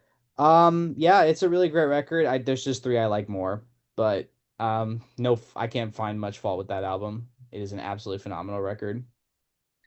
My number four, I have to include one of my favorites, 15 Big Ones. There I it think there's is. just something so zany about it. And on paper, it's such a crazy idea. Like if you went to a band and said, "Yeah, we're gonna do an album that consists mostly of doo-wop and Phil Spector covers, but we're gonna use mostly synthesizers," you'd be like, "What? That sounds crazy." But to me, it just works so well. And I love the originals. It's Okay is a total summertime classic, and Susie Cincinnati is a great rocker. And then, of course, I really like the covers. Rock and roll music, you guys know I love. And Palisades Park is a classic. Just Once in My Life. I just, I've gone on about it before, especially in this podcast, but I think the production is just so creative. I love the textures that Brian was able to weave with the arrangements between the synthesizers and the horns and the strings and Dennis's great drumming. It's just a very almost retro but simultaneously futuristic reinterpretation of that classic wall of sound. It's like Brian taking what he did in the early days, but morphing it into something new. Yeah, even like for people that, criticize that album, because you see a lot of people rip on 15 Big Ones all the time, but even for them, I would say you can't deny though, it's a unique listen for sure. You know, they're doing something that, like you said, Nate, like it's completely different from what you would expect. They're not just covering oldies; they're doing the oldies with like these very heavy, like Moog synth arrangements, and it's just like you said. There's some really interesting like layerings, the way that the songs are produced. I love Just Once in My Life. That's a highlight of the album for me. And Palisades Park's a really fun cover. So I like some of the covers, and like you said, some of the originals are a lot of fun too. You know, It's Hi, Okay. Sophie. Oh, they're saying hi. Yeah, hey Sophie. Hey, Um, Brian. hey Brian, Well, that's fitting, right? Because that's from 15 Big Ones. come on and answer the phone. Come on, come I on. I do like that one a lot. That's a Yeah, good. it's fun. All right, it's back to me, right? Yep. Top All right. three. Number three for me is an album that I think most of you guys have already talked about. Pet Sounds from 1966. So I'll try to keep my thoughts in this one brief since we just talked about this one a few weeks ago, and you guys also have already shared your thoughts on it. But to sum it up, I think this is a masterpiece of an album, and it's one that deserves all the acclaim and praise that it's received over the years. Of course, you know, Brian's songwriting and instrumental arrangements are incredible throughout the record. But then you combine that with Tony Asher's very personal lyrics, and I think you have what you could arguably say is one of the most moving and powerful albums of all time. As I've said before, not every song on here clicked with me right away, but after re-listening to it many times over the past few years, and also going through some of my own tough life experiences and hurdles over that time, I've just really connected with this one, both musically and lyrically, and I can see why so many other people relate with it as well. And yeah, I just think it's a phenomenal record. Yes, it's not my personal favorite from the band, but that said, I will never argue against anybody who says that this is their best album. It absolutely deserves the reputation that it has. And I think if you're judging it track by track, you aren't going to find many records that are stronger than this one. I mean, you know, you look at this track list, Wouldn't It Be Nice, God Only Knows, Don't Talk, Put Your Head on My Shoulder, Caroline No, I'm Waiting for the Day, I Just Wasn't Made for These Times, all on the same album. Like, it is such a stacked record. So like Riley said, even though this isn't my personal favorite, I do have to agree. Like objectively speaking, if we're trying to judge the Beach Boys catalog from an objective level, I think this is their best album. But you know, it's also you could also view it more as a more of a Brian album than a band album, which you'll see as we get to the top of my ranking here. Why I put this one at number three, but Yeah, I would definitely. You make a good point. It does almost feel like a more of a Brian album. And I think Brian had gone on record as saying that if Caroline No had been a hit, he would have put yeah. this artist under his name. All right, Riley, number three. Do, do, do, do, do, do, do. I have All Summer Long, number three. I'm just on so many levels. This is one I return to a lot. Um, some of it for obvious reasons. I get arounds on there. Need I say less? Um, but there's just it strikes a balance of what I like a lot about the Beach Boys. Um, some of the guitar songs on here are some of my favorite guitar songs of all time. I Get Around, Wendy, and you have some awesome ballads. Girls on the Beach, We'll Run Away. You have really rich production. Again, it uses a lot of the guitars, but it also uses a lot of the instruments that are coming after. I mean, the marimba alone on All Summer Long is awesome. You Hmm. see some inventive songwriting. I mean, All Summer Long, I'm sure has a lot more chord changes than one might think. Mhm. Especially if you actually like look it up into it. It's nuts.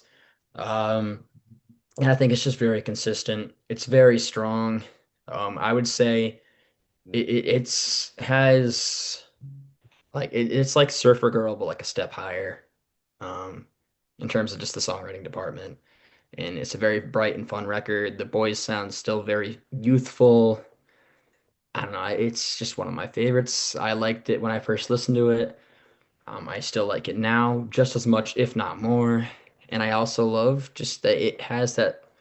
It's not an album about surfing. It's an album about like teenage life in the summer, and it's awesome. And don't back down, man. What a way to close the quote unquote surf era. And on the original God vinyl, it was called knows. "Don't Break Down." Yeah. Just a personal favorite. It holds a lot of emotional weight for me. Yeah, that it is one of my. I think it is my favorite actually. Of the pre what do you call it? Today. Pre today era. Thank you. Yeah. It's Number kind two. of spooky that they misprinted that "Don't Break Down" the same year that Brian had his Yeah. first Oh, major nervous that breakdown. that is really weird. I never would have made that connection. Wow, that's very strange. Okay, so my number three, Jake once again took the words out of my mouth, Pet Sounds. Now I know that this one fell because I remember in the past I had said something like, I feel like you have to put Pet Sounds number one or it's sacrilegious. I don't feel that way anymore because I still think it's a great record. Objectively, it's a great record. I mean, seriously, it's extremely well produced. The arrangements are out of this world. The harmonies are sublime. The melodies are incredible. The lyrics are relatable. The songs are, I mean, like you said, it's almost like an instant greatest hits because of how strong the track listing is. However, I do think I listen to it too much. I over listened to it at some points in time, and I think some of the emotional weight was kind of lost on me for that. And two other albums kind of I kind of came to appreciate more, especially because I think you mentioned it, Jake, where like it does feel like Pet Sounds is more of like Brian with garnishment from the band, Mm. whereas the two that I have higher feel more like true band effort. So I still love Pet Sounds objectively, probably their best album, but I don't enjoy it nearly as much as I once did. I still love it, but it's not like my number one like it once was. Like before I would be like, this has to be number one. If you don't say it's number one, then you just can't. I don't feel that way anymore. So that's one thing that's changed for me because I do remember explicitly saying that, and then Riley said sorry. Yeah, I did say that. All right, Nate. My number three, okay, now we're getting into the serious stuff, I guess. My number three is Smiley Smile. Mm. And I think Shit. along the lines of how I mentioned Friends, this album really takes me to a distinct place. And I think this is actually one of their most cohesive albums, and that it's almost cohesive in how disjointed it is, if that makes sense. Yeah. But I love how unpredictable it is. And one moment you can have those really big productions like Heroes and Villains and Good Vibrations, and then you have these really sparse, subtle, kind of playful gems like Little Pad and With Me Tonight. Um, and then you also just have some of the most brilliant songwriting you've ever heard with songs like Wonderful and Wind Chimes. So yeah, I think it's just a really special album, and it's kind of low key and definitely has that homemade vibe for most of it. But again, it just showcases some of the band's most brilliant vocals and their harmonies on Little Pad, and of course Heroes and Villains, just so sublime. And really creative use of sound effects too. The instruments are so limited on the album. You have mostly just piano, keyboards, and bass. So to fill out the sound, they added a lot of sound effects, be it nature noises or chewing vegetables or making noises in Brian's swimming pool or big jugs of water, just all these different inventive Juggalo. ways of making sound and making noise and turning things that may not be thought of as instruments into parts of an arrangement. So I think it really just has some of their most creative production, obviously some of their most far out moments, but I think it's a really enjoyable listen. And then my final thought on it, because I've just been summing a lot of these up with one idea, is that this one has kind of a haunted feel to it. There's like a very eerie and spooky vibe throughout the album, which is a really interesting juxtaposition with how kind of angelic the singing is. Yet there's just this sort of creepy undertone. Maybe that was the acid or the stress they were under from the label. But yeah, it just makes for a really cool listen. Wasn't this the album that was described as they were using it as a come down album for people Right, right. on drugs, you know? And the funny thing is like we've said this before, but like when I think of that description and then I listen to some of the stuff on here, I'm like, man, I don't know if this would be the best come down album I necessarily. don't want to. I don't want to Like, say that I've ran tests, but that's such a fucking lie. like Like Riley's the jump scare What in the wind fuck is chimes. going on? Riley's trying to come back to Earth and hear, yeah, blow, sha na na. Well, you know what's Yeah, funny? and then I turned on Summer Days and You know what's funny, Nate, that you when you said this has a haunted vibe, I've actually seen I've seen a description of this version of Wonderful as like you're trapped in a room with a bunch of mental patients because like of all like the phase shifting and everything and the way that the vocals sound, especially when you compare it to the original or the one on Oh, yeah. Smile, that's very like chamber pop and almost sounds like very precious. I think it's gorgeous. I know that Riley and Jake aren't as high on it, but I think the original is gorgeous. But To this me, one, this album is really, a lot of these albums get like implanted in your mind alongside certain memories. And for me, when I was in high school, there was this part of my neighborhood where it was just straight woods for miles and miles. And a lot of times during, stressful moments in high school or just getting away from class, I'd go off into those woods. And 9 times out of 10, Smiley Smile was my soundtrack through exploring those woods. And to me, there is a kind of like nature element to the album as well, where I feel like it perfectly complements being in nature, and in my case, traveling through these Midwestern woods when I was a kid, kind of like a fantasy element. Dare I say, this is a really weird reference, and we make a lot of weird references in this show. But if you guys remember that kids' book, Bridge to Terabithia, hmm, where they yeah, like go into the woods and they make up swing these on the. imaginary, yeah, like to me, that album was almost like the soundtrack to my sort of childhood version of that whole to Terabithia thing. Um, so yeah, I just wanted to include that. Fun fact about that movie. So I saw that when it came out in the theaters, and my sister was devastated at it because it's pretty damn depressing. Hmm. Yeah, almost like that juxtaposition they even have in the movie of like the naive, childlike wonder mixed with something really kind of dark and creepy. I think that's how I made that connection. I Hmm. I have not honestly. You unlocked a memory because I haven't thought about that Bridge to Terabithia movie in probably well over almost 15 years. Yeah, I watched it when I was a kid. The last time I watched it was through YouTube Shorts. I haven't seen it probably since it came out, and when I was like 9 and I definitely haven't thought about 27 it now. in so long either. But when I was searching for words or analogies to try to explain the album, it popped into my head. I will add to the unrelated to that, but the version of wind chimes on here is one of the creepiest recordings I think they ever did. I really like it a lot. I think it's pretty cool, but like, oh my gosh, is it creepy? Like with the vocals, like the very like whispery, like oh gosh, it's It's very almost like ASMR because it's like close your eyes and lean back. you Listen. got the and then you got the wind chimes. Yeah, it's like they stuck the microphone like almost like in their mouth. Like Yeah. it's just it like just on your ear like that. Yeah, Nate, this is one of those ones. Don't you wish there was like the Let It Be type footage of them making it, like in like the Yeah. swimming pool and like all the experimentation? Like it would have been so cool to see like video of them working on this stuff, how they I got. read a I read a funny review where it was like little descriptions of a bunch of albums on the Capitol catalog, Yeah, probably that came with someone's record, and it said Smiley Smile, 1967, the album where the Beach Boys were so stoned they had to record their vocals laying on the floor. And that was like the how they summed the album up. that's funny. You ever see that But picture yeah, of it there's now? production like Jake mentioned, all the stuff that's going on Wind Chimes are wonderful.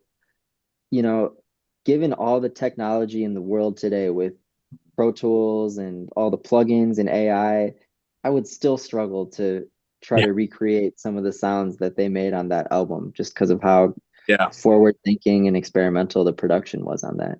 Hmm. yeah, Yeah, I know a lot of people have cited it as like I mean early obviously an early lo-fi album also like influential on bands like Animal Collective. yeah. And it's almost like in a way kind of electronic music-esque. Oh, Alexa just Alexa, oh my gosh. And now she's really listening. Now you're saying her name. Is she talking right now? There we go. My one last thought is it's very electronic music adjacent in that so much of the album is about the manipulation of the sounds once it was on tape. And that's Mhm. almost like a precursor to a lot of today's electronic music.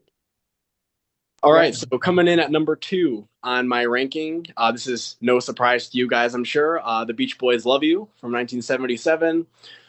So I know that this album isn't for everybody, and I totally understand why many fans of the band struggled to get into it. It honestly took me quite a while to fully warm up to a lot of the songs on here. But I will say though, once those songs did click with me, I just became obsessed with this record, and I'd honestly now consider it one of my all-time favorite albums by any band or artist. I love pretty much everything about Love You. You have the really quirky but interesting songwriting from Brian, the very creative instrumental arrangements with all the keyboards and the Moog synthesizers, and then even the raspy vocals from Brian and Dennis. I know a lot of people really struggle with the vocals on this album, but for me, I actually think that they add a lot of charm and emotion to many of the songs on the record. I also feel that one of the main reasons why I really connect with this album so much is that it's just a very honest and unpretentious record. It's literally just Brian writing songs about the things that personally interested him. Whether that's looking back on high school or roller skating or Phil Spector, the solar system, Johnny Carson. In a way, this album almost gives you like an inside look into Brian's mind at the time, which definitely adds a lot of enjoyment to the record for me. And then lastly, I'll also say that of all of the music that the Beach Boys have put out over the years, this record is the one that I always have the most fun listening to. It's quirky and it's strange and it's out there, but I think in the best way possible. And that's honestly a big part of what keeps me coming back to this album.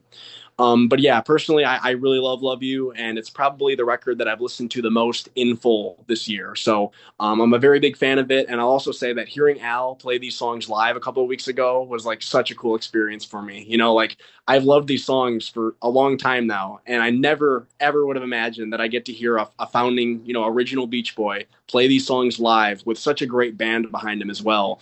So yeah, that was something that I'll never forget. So number two for me, Love You. I love this record. Yeah, I called it. I I knew got to it. see I saw it I live too knew it. recently, and it was pretty awesome. And like I said, especially the fact that the Lemon Twigs were at my show and I got to meet them. I was like just like We that. we we would like to extend the offer to Brian and Mike, if they are watching, to do the NASCAR episode with us. But yeah, it really. I mean, I agree with you. Oh, Like, I never would have thought that, like, in the year of our Lord Jesus Christ, 2025, we'd have a Love You tour where we're playing the bulk of the album. Never. You just made me think of that song in the year 2525. You heard that one? you know what that made me think of? It made me think of that guy who's like, I don't need a whole band of people following me around. I just need three bad motherfuckers. And you mentioned that Love You you've listened to more than any other album. I'll tell you what mine is freaking Steely Dan's Asia easily this year. Oh my God, I listened to that album way too many times. They got a name for the winners in the world. I got a name when I lose. Speaking blues, right? Yeah. No. So I know we get off topic now, but that's just Yeah, I was that way too many great album. I listened to it way too many times this year. it's a great record. You know what else is a great record? Holland. At number two. I don't think this is a shocker. I haven't talked about it as much recently, but it still holds up. It is wildly consistent. It has a very consistent and unique sound to it, unlike a lot of other Beach Boys records. The songwriting department is fully all over across the band. You have great instrumentation, you have great songwriting from everybody. I feel like everybody's trying their hardest. It sounds great. To be fair, it was a very expensive record to make. Um, I think it's their most expensive, right? It was up there because they had to import a bunch of equipment. Yeah. They had to import a bunch of equipment into Holland, and then they installed it in a barn that didn't work. Then they ended up having to like re-record a lot of it. And I think they spent a lot of money like making it sound good too, because I know that like even in some reviews at the time they mentioned how good it sounds, like Yeah. the mixing and everything. Um, anyways, it also has Ricky and Blondie on it. I'm a big fan of them. They really kicked the Beach Boys in the ass and made them a great live band, which is worth something. Made them popular the year after this album came out. Um, and I just, for an album that was made in Amsterdam, it sounds very Northern California, Mm-hmm. which I think is a part of California they were yet to reach in terms of a sound. Um, it's just great record. I love the California Saga. I especially love the composition Big Sur. I think it's the best song Mike ever wrote. I think it sounds better on that Feel Flows version, but I really do like this one too, and it fits very much in the context of the record. I love the acoustic guitar on it. Sail on Sailor is a great song from about five different people. Yeah. I also like Al's composition, California. Um, Great part. I think I like that whole suite. I mean, Beaks of Eagles has its place in that suite too. I Mm-hmm. know spoken word is very hit or miss for people, but I think it fits. Uh, and side two is really great too. The Trader. Um, very crazy with the song structure, but it is a great tune. Uh, Leaving this town, I've said this a billion times. I wish it was about 15 minutes longer. Give me that extended keyboard solo. Funky Pretty is such a cool song. It has every band member getting a little bit to just to sing to. Uh, it's just such a great sounding album, and I think it's wildly consistent. Uh, I can't describe more how much and why I like it, but it's one I come back to a lot in full. I'm just so glad I found it in the first place. Yeah. I feel It like if you asked me to name three Beach Boys albums that like take me somewhere when I listen to them, like they're like a whole like atmosphere to them, I'd say Friends, Surf's Up, Holland. Those are my three. Where like when I listen to them, like they transport me somewhere else. You know, they're just really cool to listen to. yeah. My number two is Sunflower. Hmm. Um, so I really like this album. First of all, I think that there's a lot of really good songwriting on here. I think even like the lesser tunes are still very listenable and have their place in the context of the record. It's a record that I very rarely skip tracks on, and I love this one because everyone gets a chance to shine. This is where like the band, everybody in the band is contributing material and gets a chance to shine. Slip on through, incredible opener from Dennis. As Riley said, a great Blue Eyed Soul track. This Whole World, how many goddamn key changes are in that song? Holy shit, it's not even 2 minutes long. And Brian just like threw everything but the kitchen sink in that song. Carl sings the hell of it. Add some music to your day. Um, a little on the sappy side, but it works. I'm a bit of a sap at heart, so like it works for me, and I like that like Mike and Bruce and Carl and they all get their own piece. And I think that Carl sings the hell out. Music when you're alone is like, and I'm singing. Screw it, I'm singing. Matt, stop singing. Stop singing. There's You know too what I much mean? singing. There's too much singing on Good There's too Time. much, yeah, the companion, to your only soul. God Sent the Woman. Now, this is often seen as a lesser track, and while I don't disagree, I think it's fine. The context of his record, it's like kind of Dennis's little funk workout. And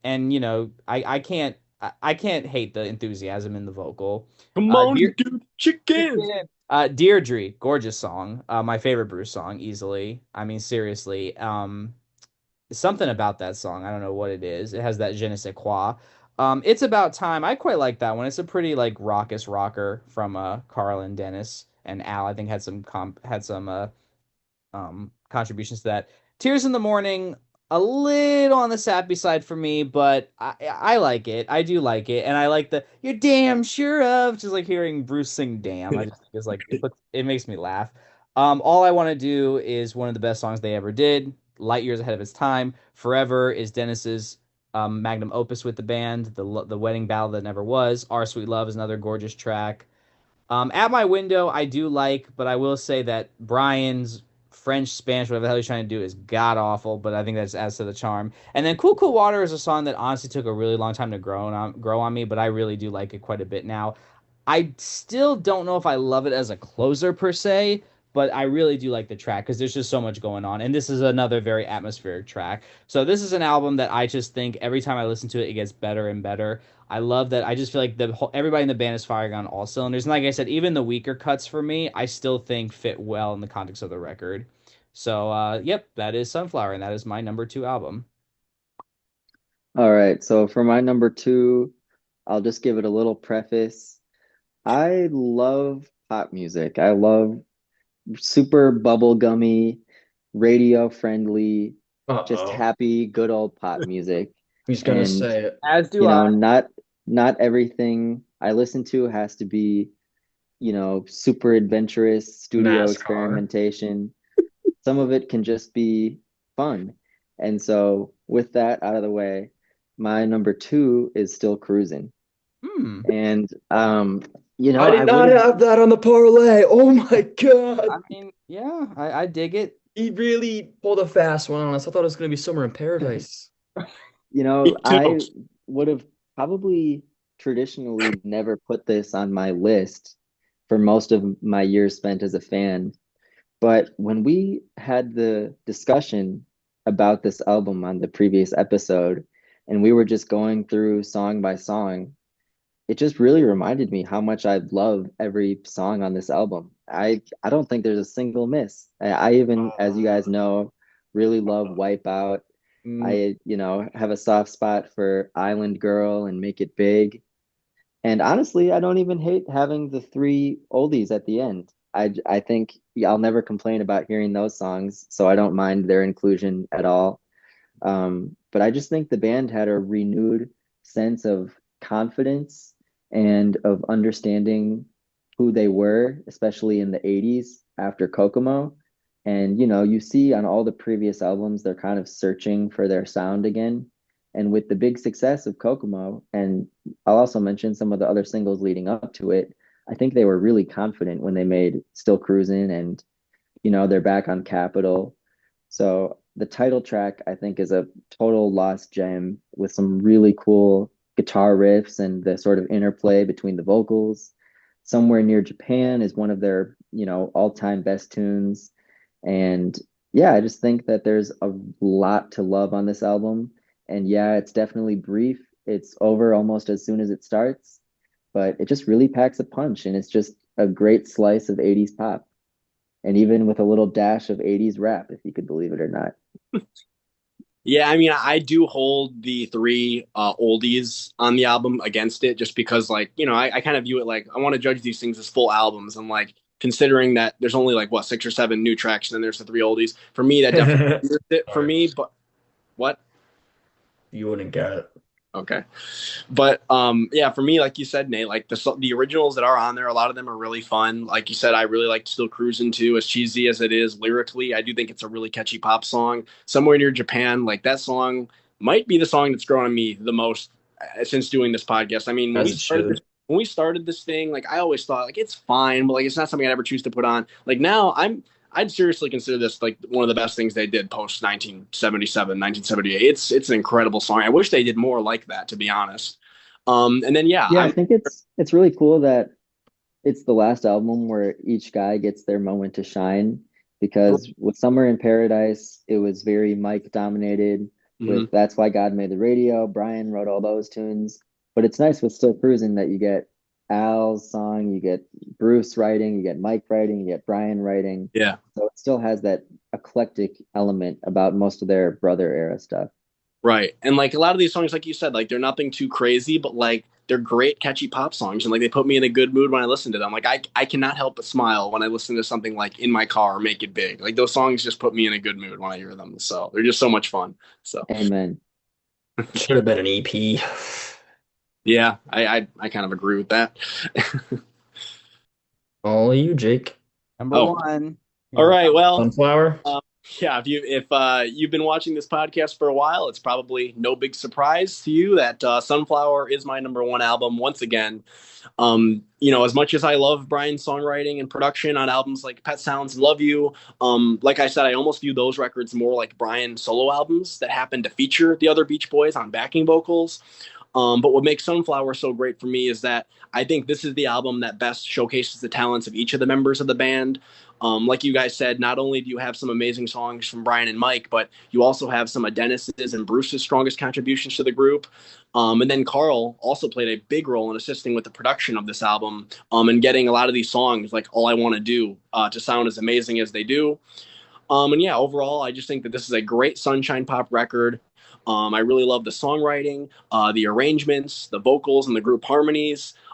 Just listening to this, you can really tell that the band put a lot of effort into recording this. And even though the album didn't sell well at the time of its release, it is really cool seeing how many people have grown to really love this album in recent years, including myself. So, yeah, Sunflower, it's my personal favorite Beach Boys album, and it's another one that I come back to all the time. There's just so many songs on here that I love, and not a single skip for me. So I'm a huge fan of this album. Yeah. I mean, I already said my thoughts on it, so Yeah, I didn't want to go track by track. I don't want to repeat everything you guys said, but yeah, it's Yeah. But A. Uh, Not even close. It's impacted me, um, I think emotionally the most.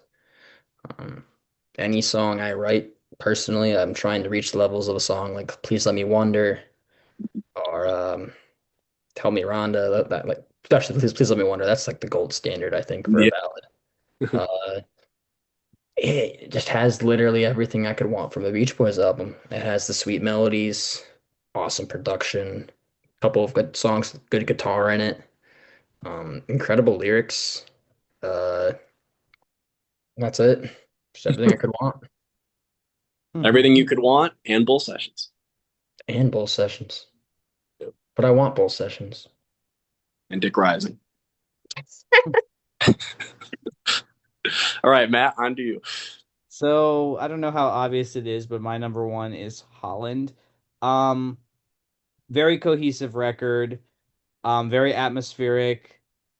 Not a bad cut on there. Another one that's a big group effort. Everybody has a chance to shine. I'll just do a very, very quick track by track. I know we've talked about it a bit. Sail on Sailor is a hell of an opener, and like Riley said, it had like five people on it, but it's still a great song. Blondie gives a hell of a vocal on it. Steamboat is so atmospheric. Oh my God, that might be arguably the most atmospheric song in the Beach Boys catalog. It just has that like slow, like kind of waltz almost that like it almost feels like you're on a steamboat on the water. And Mhm. I love the counterpoint between Dennis and Carl in the chorus. Like they like kind of overlap with each other. California Saga is awesome. Big Sur is probably the best song that Mike Love ever wrote by himself. Anyone who says Mike Love is cannot write a song needs to listen to that and shut the fuck up because that's a fucking amazing song. So there you go. I'm defending Mike's honor tonight. Um, Beaks of Eagles works in the context of the saga. I think that that helps it. If it was by itself, I probably wouldn't care for it, but it works there. The California A is pretty cool too. Trader's awesome. I love the distinct parts. Love the lyrics about Manifest Destiny. Leaving this town, I agree with Riley. Ricky and Blondie really brought a lot of dimension to the group, and this is a great showcase of their talents. Only with You is a great, pretty love song from Dennis, and then Funky Pretty has some cool lyrics about horoscopes and stuff. Kind of like the stuff they would later. It kind of reminds me of some of the stuff they later explore on songs like Strange Things Happen and stuff like that. It's got some cool like Moog work too. I'm not as high on the Mount Vernon and Fairway stuff, but I don't really consider that part of Holland. Whatever. That's why it's my favorite album. Just so cohesive, so atmospheric, and everybody in the band's firing on all its cylinders. All right, my number one is Beach Boys Love You. And that's just because I think it's such a, and I've said this about some of the other ones, but it's a very, very comforting album to me. And if I had to describe it in one word, it would be imaginative. And it's imaginative specifically with the arrangements and the different combinations of instruments. I love how synth and organ and piano centric it is. And it really shows off Brian's kind of signature keyboard playing style with a really heavy kind of piano sound. And yeah, we all talked about it already, so I don't need to rave about it, but I love how childlike and silly the lyrics are. I like how gorgeous and moving the music is. I think the production is just really, like I said, imaginative and colorful. And the vocals, yeah, they're hoarse and a bit gruff, but they have a lot of passion and soul in them. And yeah, I just think it's an album that I can't go more than a few days without listening to. It just holds a really special place in my heart. I think because of the saw wave synths, it all has this very fuzzy feel to it, and it almost makes me think of like a warm and fuzzy blanket. Maybe one that's a little scratchy. Maybe it's made out of an old wool or something, but it's your favorite blanket to always wrap around. And yeah, it's just a really special album. And I think Jake mentioned that it's like a window into Brian's soul and into Brian's psyche. Mhm. And so there's just something really touching about it as well. Yeah, I mean, I couldn't have said it any better, man. You put that so elegantly.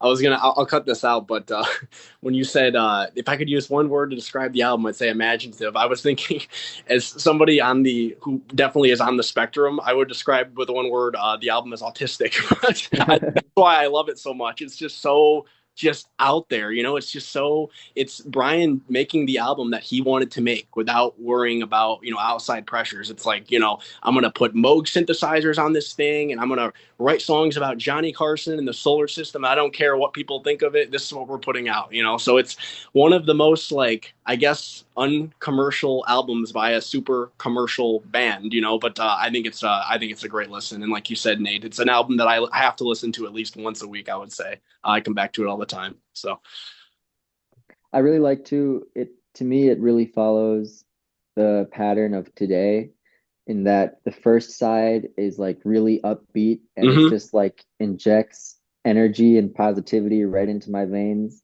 And then the second side is kind of wistful Yeah. and almost heartbreaking at times. Hmm. And so that juxtaposition is really cool.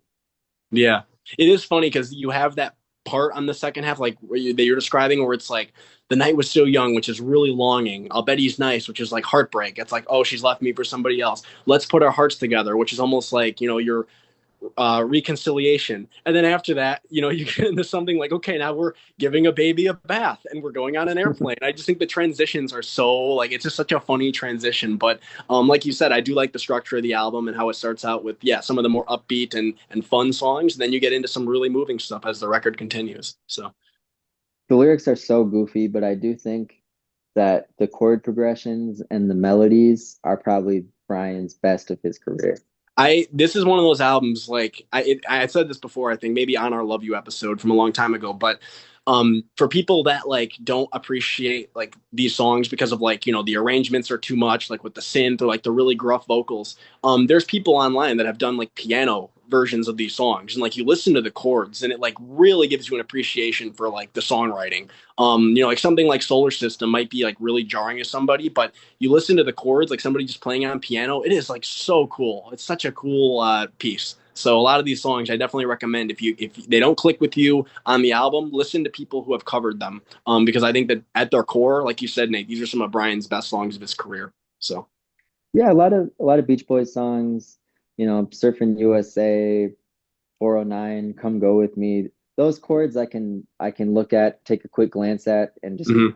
know how to play it forever after 5 minutes. But with those songs on Love You, just speaking from experience, trying to learn those songs is like a bitch. Like I've got to devote an hour to it, sit down, listen as hard as I can, focus, learn all these new voicings that I've never played before.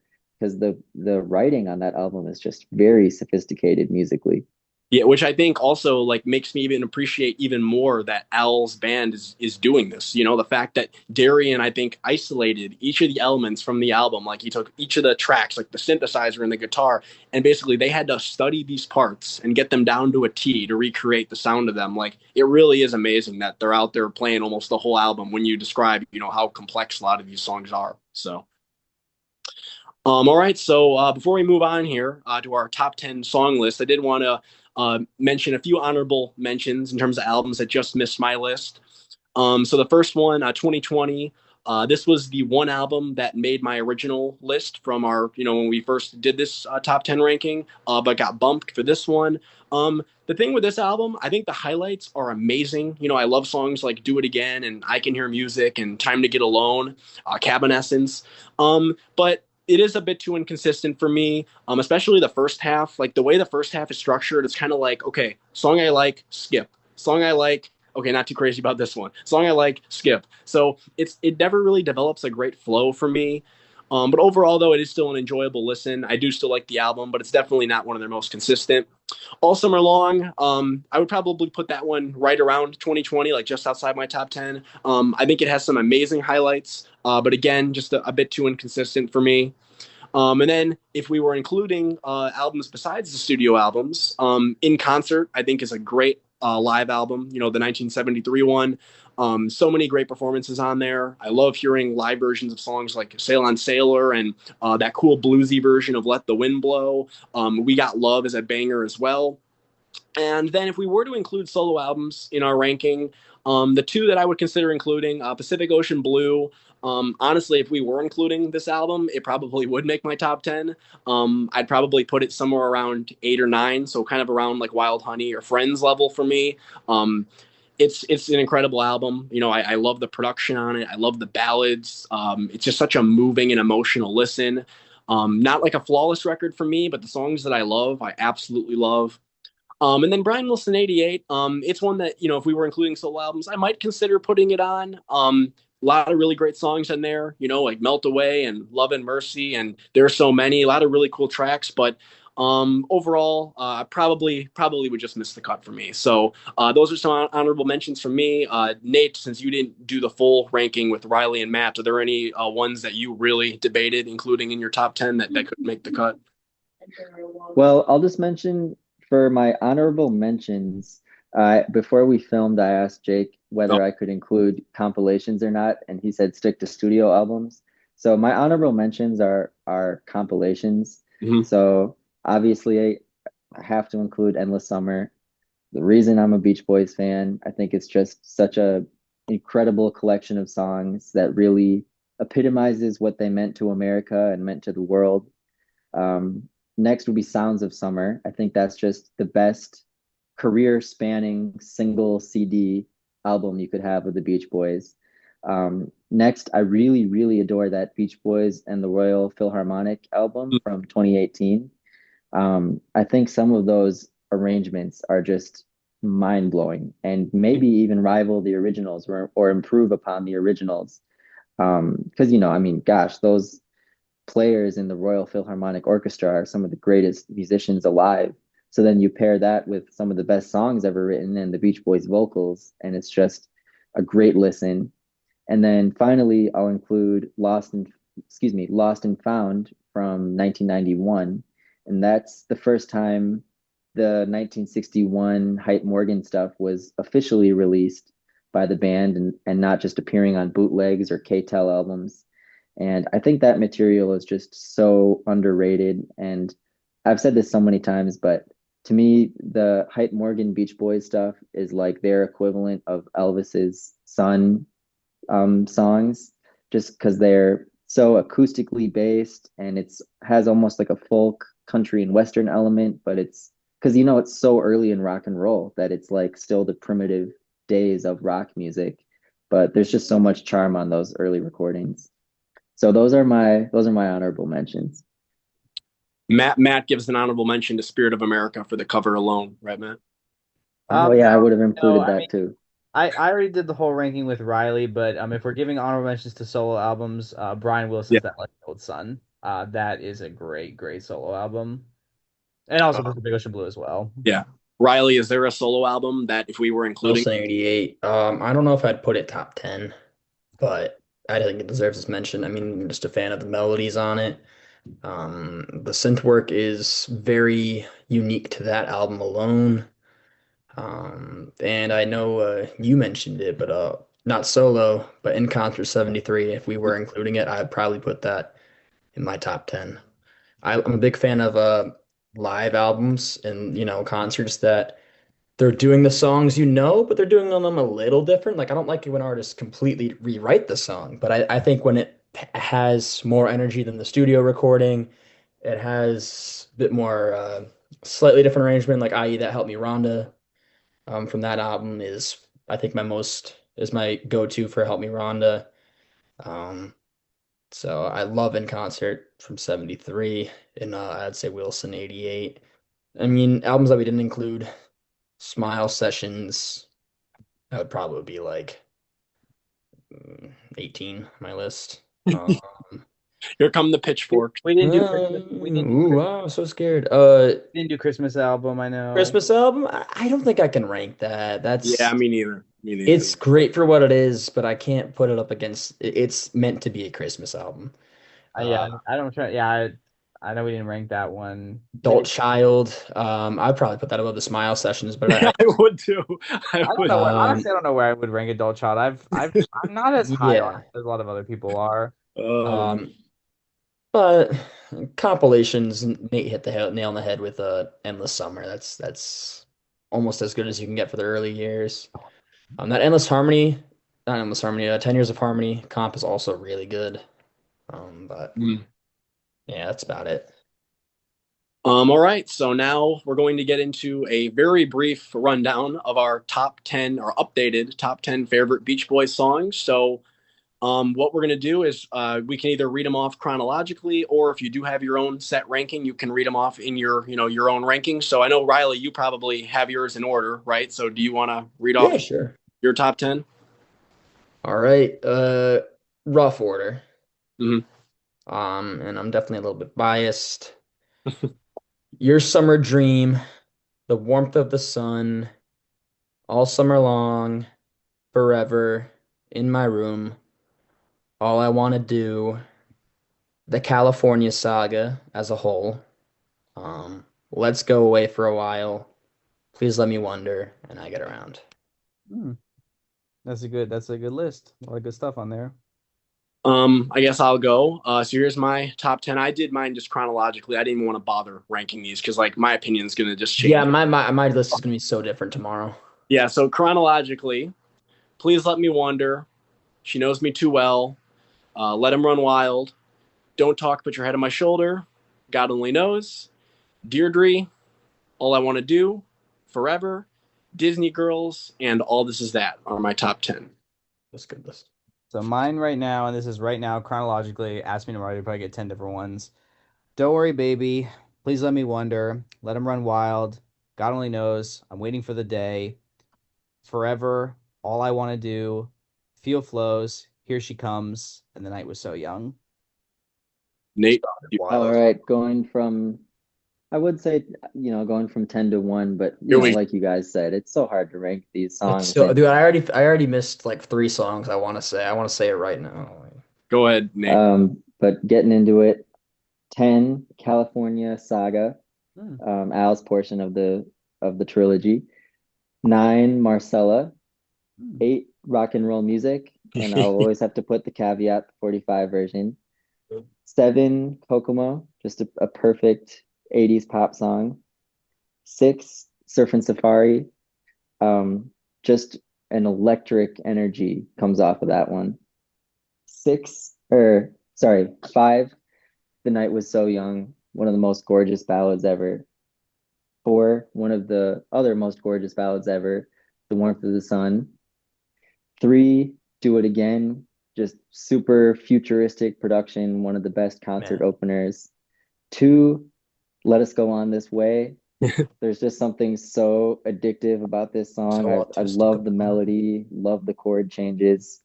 And coming in at number one, this one honestly even surprised me when I was making my list today. But I think it's just perhaps the most gorgeous song I've ever heard. Perfect harmonies, perfect melody, chords, lyrics. It's got it all. And that is Disney Girls. Hmm. Great pick. I was hoping to hear Endless Harmony in there because I know you've mentioned it. I was expecting to hear that too. But you know what? That was on most of my list that I've done before. Yeah. To rattle off, I know Riley had a few extras that he wanted Yeah, to. dude, I'm thinking of more. So I actually wrote down a full list of these things in terms of like Yep. songs narrowing down for my top 10. So here's my honorable mentions. In My Room, Your Summer Dream, In the Back of My Mind, I Just Wasn't Made for These Times, Caroline No, Breakaway, Long Promised Road, Till I Die, Surfs Up, Sail on Sailor, The Night Was So Young. That one I just about put in my top 10. I'll Bet He's Nice, Still I Dream of It, My Diane, Match Point of Our Love, because I love it. Lady Linda, Going On, Crack at Your Love, Somewhere Near Japan, and From There to Back Again. So those are 20 additional honorable mentions that I debated including in my I top. don't I don't know if I can give you 20, but I'll rattle off the ones off the top of my head. All right. Maybe I don't know. Here she comes. All this is that. Darlin'. Heroes and villains. And I'll say going on and somewhere near Japan. I'll give a couple. I'll do a couple for each era. So yeah, In My Room, Your Summer Dream, When I Grow Up to Be a Man, Little Pad. Yeah, I really like that one. I Can Hear Music, Breakaway, Oh wait, breakaway too. Deirdre, All This Is That, Steamboat, The Traitor. Yeah, definitely My Diane, Angel Come Home, Love Surrounds Me. Yeah, Uh, that's too. Crack at Your Love, if we're talking about like 80s, that's a good one. And Somewhere Near Japan, absolutely. And then probably Strange Things Happen is a pretty good honorable mention from like that. I know it's not a great album, but I like that one quite a bit. Ditto on Angel Come Home too. Angel Come Home is great. Yeah, that's just some other honorable mentions I like. Dude, there's so many good I'm trying to songs. pick different eras and trying to pick things that are not like super well known. I don't I want thought to. albums was hard, but ranking songs is Some of my honorable mention songs were Be True to Your School, All I Want to Do, It's Okay, Cotton Fields, Summer in Paradise, Surfing, Why Do Fools Fall in Love, Here Today, Rock and Roll to the Rescue, I Be knew it. Here I in knew that was coming. Be Here in the Morning, Still Cruising, and Wind Chimes. Which I was version wait. of Cotton Field? The 45?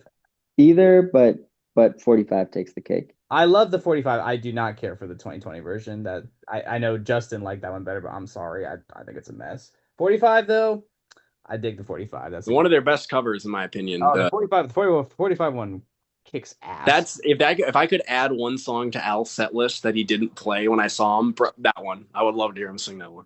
Yeah, Mhm. and because I think it needs the pedal steel from Red Rose. Yeah, and you definitely have to have someone on pedal steel though, for sure. Yeah. All right. So as I mentioned earlier in the episode, this was the final weekly episode of the Good Time in podcast. The good news is that the show will still continue on in the future, but it will just be on a more part-time schedule. So instead of recording episodes every week like we've been doing, we'll probably be posting full shows once every 2 or 3 months, starting in 2026, along with a few possible mini episodes in between those shows. So there will still be plenty of more Beach Boys content coming your way, but just on a bit more of an infrequent basis. So looking back on our full time run of the podcast, over the past 2 years, we recorded 3 full seasons, 64 episodes, and a total of over 120 hours of Beach Boys discussion, which is pretty crazy. In addition, we also just recently hit 700 total followers across our 3 major platforms, which is really awesome and means a lot to us. When I started this podcast back in 2023, I never imagined that so many people would care to hear us young guys ramble about a 60-year-old band. So I just wanted to say a huge thank you to all of you who have watched and supported the show over these past couple of years. It really does mean the world to us. And then lastly, I just wanted to say that I've had an amazing time doing this podcast with you guys. We've had so many great discussions, not just about the Beach Boys, but also just about music and life in general. And through it all, we've had a lot of laughs, a lot of fun debates, and of course, we've done a lot of singing. But most of all, I'm just really grateful for the friendships that I've made with each of you through doing this show. And I'm looking forward to many more good times in the future as we switch to our more part time schedule in 2026. So, before we wrap up this third and final full season of Good Timin', did you guys have anything that you wanted to say about the podcast or just tell our listeners? I just want to say thank you all for the support. Never would I have thought that so many people want to hear me ramble about this band. It means the world, and yeah, lots of great friendships, lots of great memories, lots of good timing, and we're still here. We're just on a more part-time schedule, but we're still here, and hopefully still many more great discussions and memories to come. Thank you Mm. all. We started this during my gap year in college, and I would spend many nights bringing my dinner upstairs or downstairs, depending on where I was. There were times I did this in New Jersey. There were times I did this in my home with my parents, my college room. And one of the best things I would always look forward to was eating a hot dinner, drinking my Diet Coke, and talking about the Beach Boys. It's one of the best things I could ask for. Um, Still look forward to doing it in the future, but lots of good timing. Had to make the pun. Lots of awesome puns, and I certainly have people who criticize my opinions, but I also have a lot of people who echo my opinions. And I'd like to think that I have started a revolution amongst Beach Boys fans for Beach Boys 85, um, and for Smile. How would I phrase this? I don't know. You know what I mean? You know my opinion on Smile. I feel like that's been more acceptable. And to be a little bit more serious, I think part of the reason what makes this so much fun is that we each have our own different opinions. We share a lot of opinions. We also have our own different ones. And ever since starting this, I mean, even on the subreddit forums online, Mhm. we're all a bit autistic about this, so we know where to look. Um, I've seen people be more open about their genuine thoughts about the band. And I don't want to say it's because of us, but I'd like to think that just talking about the band and getting our own personal opinions out there, it's I've seen a lot more widespread discussion about the band. And I don't know, it just makes me happy to see that. The Mhm. internet can be a very stale place.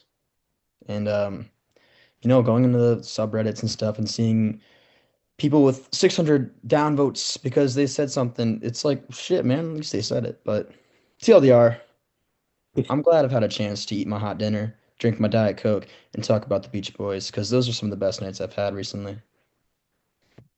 Yeah, to spin off of what Riley said, you know, with any band, but particularly the Beach Boys, there tends to be a lot of divisiveness and arguments and, dare I say, even a bit of negativity within the different spaces that people congregate to talk about music and to talk about the Beach Boys. And I'm just so immensely proud of the fact that I think we cultivated a space and a community where people can talk about this music that they love so much with so much openness and honesty. And both us as hosts and the audience members can be so candid and, not afraid to express their opinions. And so I'm just so proud of that. And I think this, space that we created will continue to thrive. And I hope that people years down the road continue to discover these podcasts. And, I can say that, I've had so many laughs with you guys. And we've also had some, heartfelt moments and some tears shed. Mhm. And, beyond all, I've learned so much from these conversations and from some of our special guests that we've brought on. So it's been an amazing experience, and I look forward to the future. Even if we do it less frequently, I know that we'll continue to keep the summer alive and we'll continue to, sorry, get together and do it again. Wow, my God. So, so yeah, I look forward to all the future conversations that we have. And once more, I'm just so proud to have been a part of this. Also, I feel like before we wrap up, I have to give a shout out to a few of our big fans or people that seem to comment every week. Karen from Australia. Appreciate you commenting and listening every week. Of course, as Riley mentioned, Tom Jones. Murray is another one. I see you comment every week.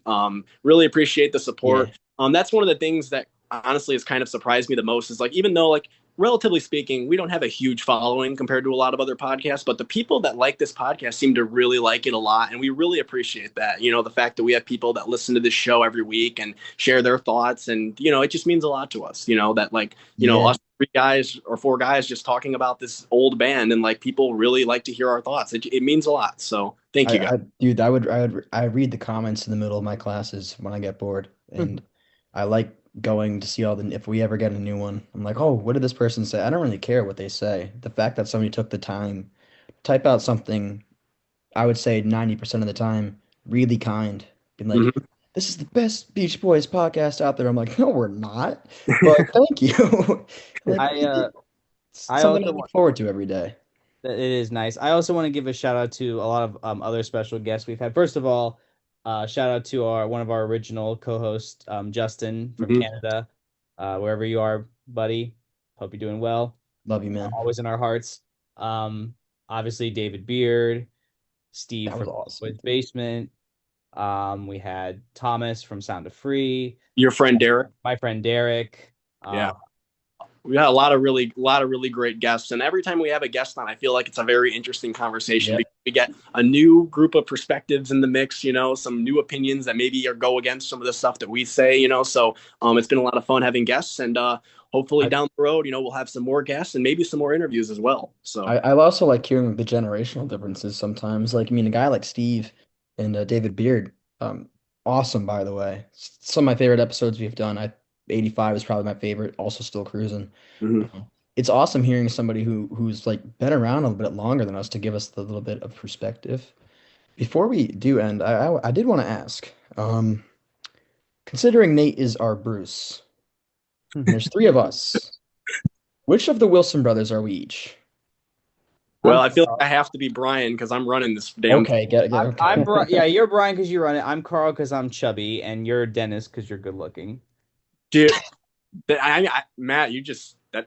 I don't think that's the reason I'm Dennis. I think I'm I Dennis. was gonna give the same assignments, and Jake's was for that reason, being the brains and the motor behind the operation.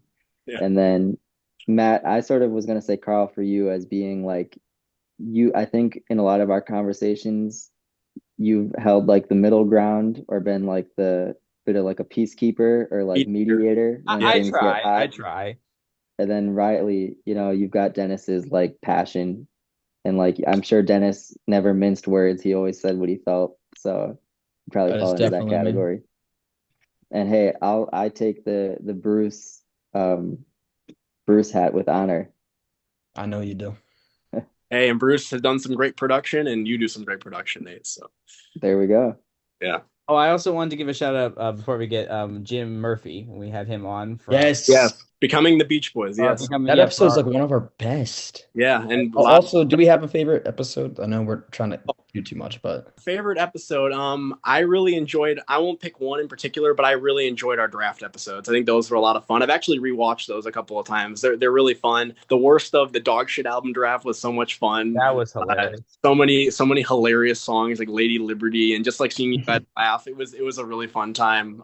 You guys have any you wanted to mention in terms of episodes that you recall being a lot of fun? in terms of the albums, I gotta say, I mean, 85 having Beard on, still cruising because we also did like the whole 80s. I think that was awesome. I love talking about that. We got a lot of great conversation. Mm-hmm. The 1980 through present draft might have been my favorite because I got Be True to Your Butt on there.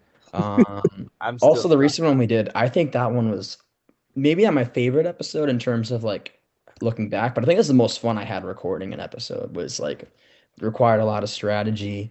Yeah. Um, and I'll throw a bone to oh my God, what was the one we did? I also liked the episode 50. That was a lot of fun Yeah, too. trivia. That was a lot of fun. I enjoyed that. I liked the trivia one. I liked our concert draft that we did where we each had to choose a song and we couldn't use it again. I guess somebody else had used it, and then we had the audience vote on which draft they liked the best.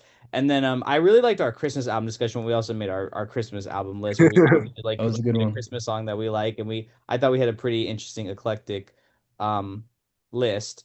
And then of course, how can we forget our 5-6 hour Beatles versus Beach Boys discussion? Oh my gosh. Yeah, we did three. It was like three full episodes, and each episode was at least 2.5 hours. So we have literally At least we were like 3 weeks ahead of schedule though. like if you want to listen to us talk about the Beatles, well, you can get your fill there because we compared all the Beach Boys or a lot of the Beach Boys songs to all the Beatles albums, and it was a fun discussion, and it was interesting hearing where we which songs we preferred. So Justin used the gotta rep the OG band a lot in that one. yes, I remember that. Quick trivia before we wrap up. What episode? I'll see if even Nate remembers this. What episode was the first episode that Nate joined us for? Like, what was the topic of the episode? Does anybody remember? I know what it was. You got it? What was it? Al. Yep.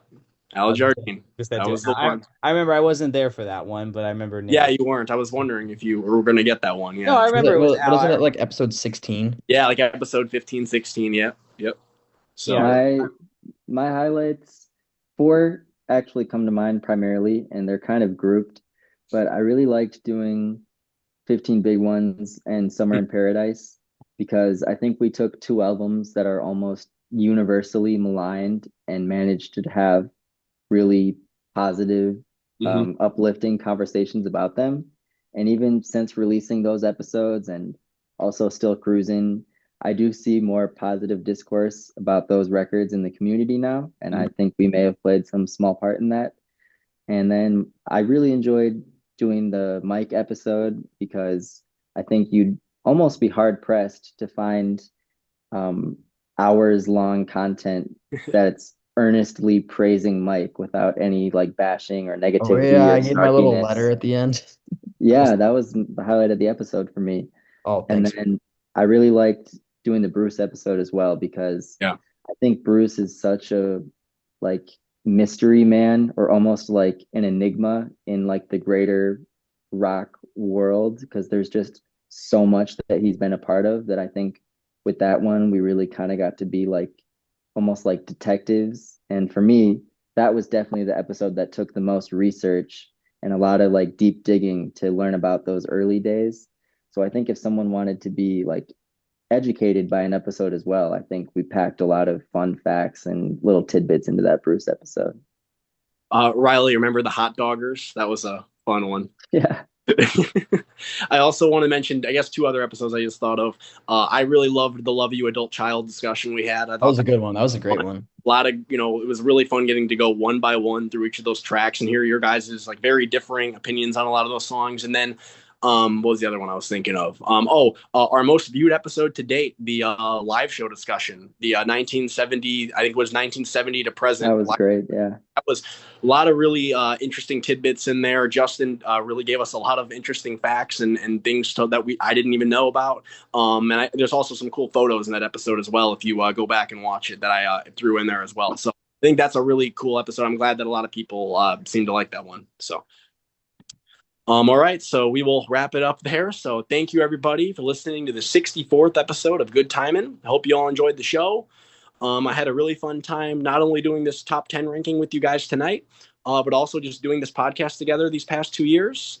And I'm looking forward to having plenty of more fun discussions with you guys in 2026. So as always, if you like this podcast and would like to hear more from us in the future, feel free to subscribe or follow wherever you're listening.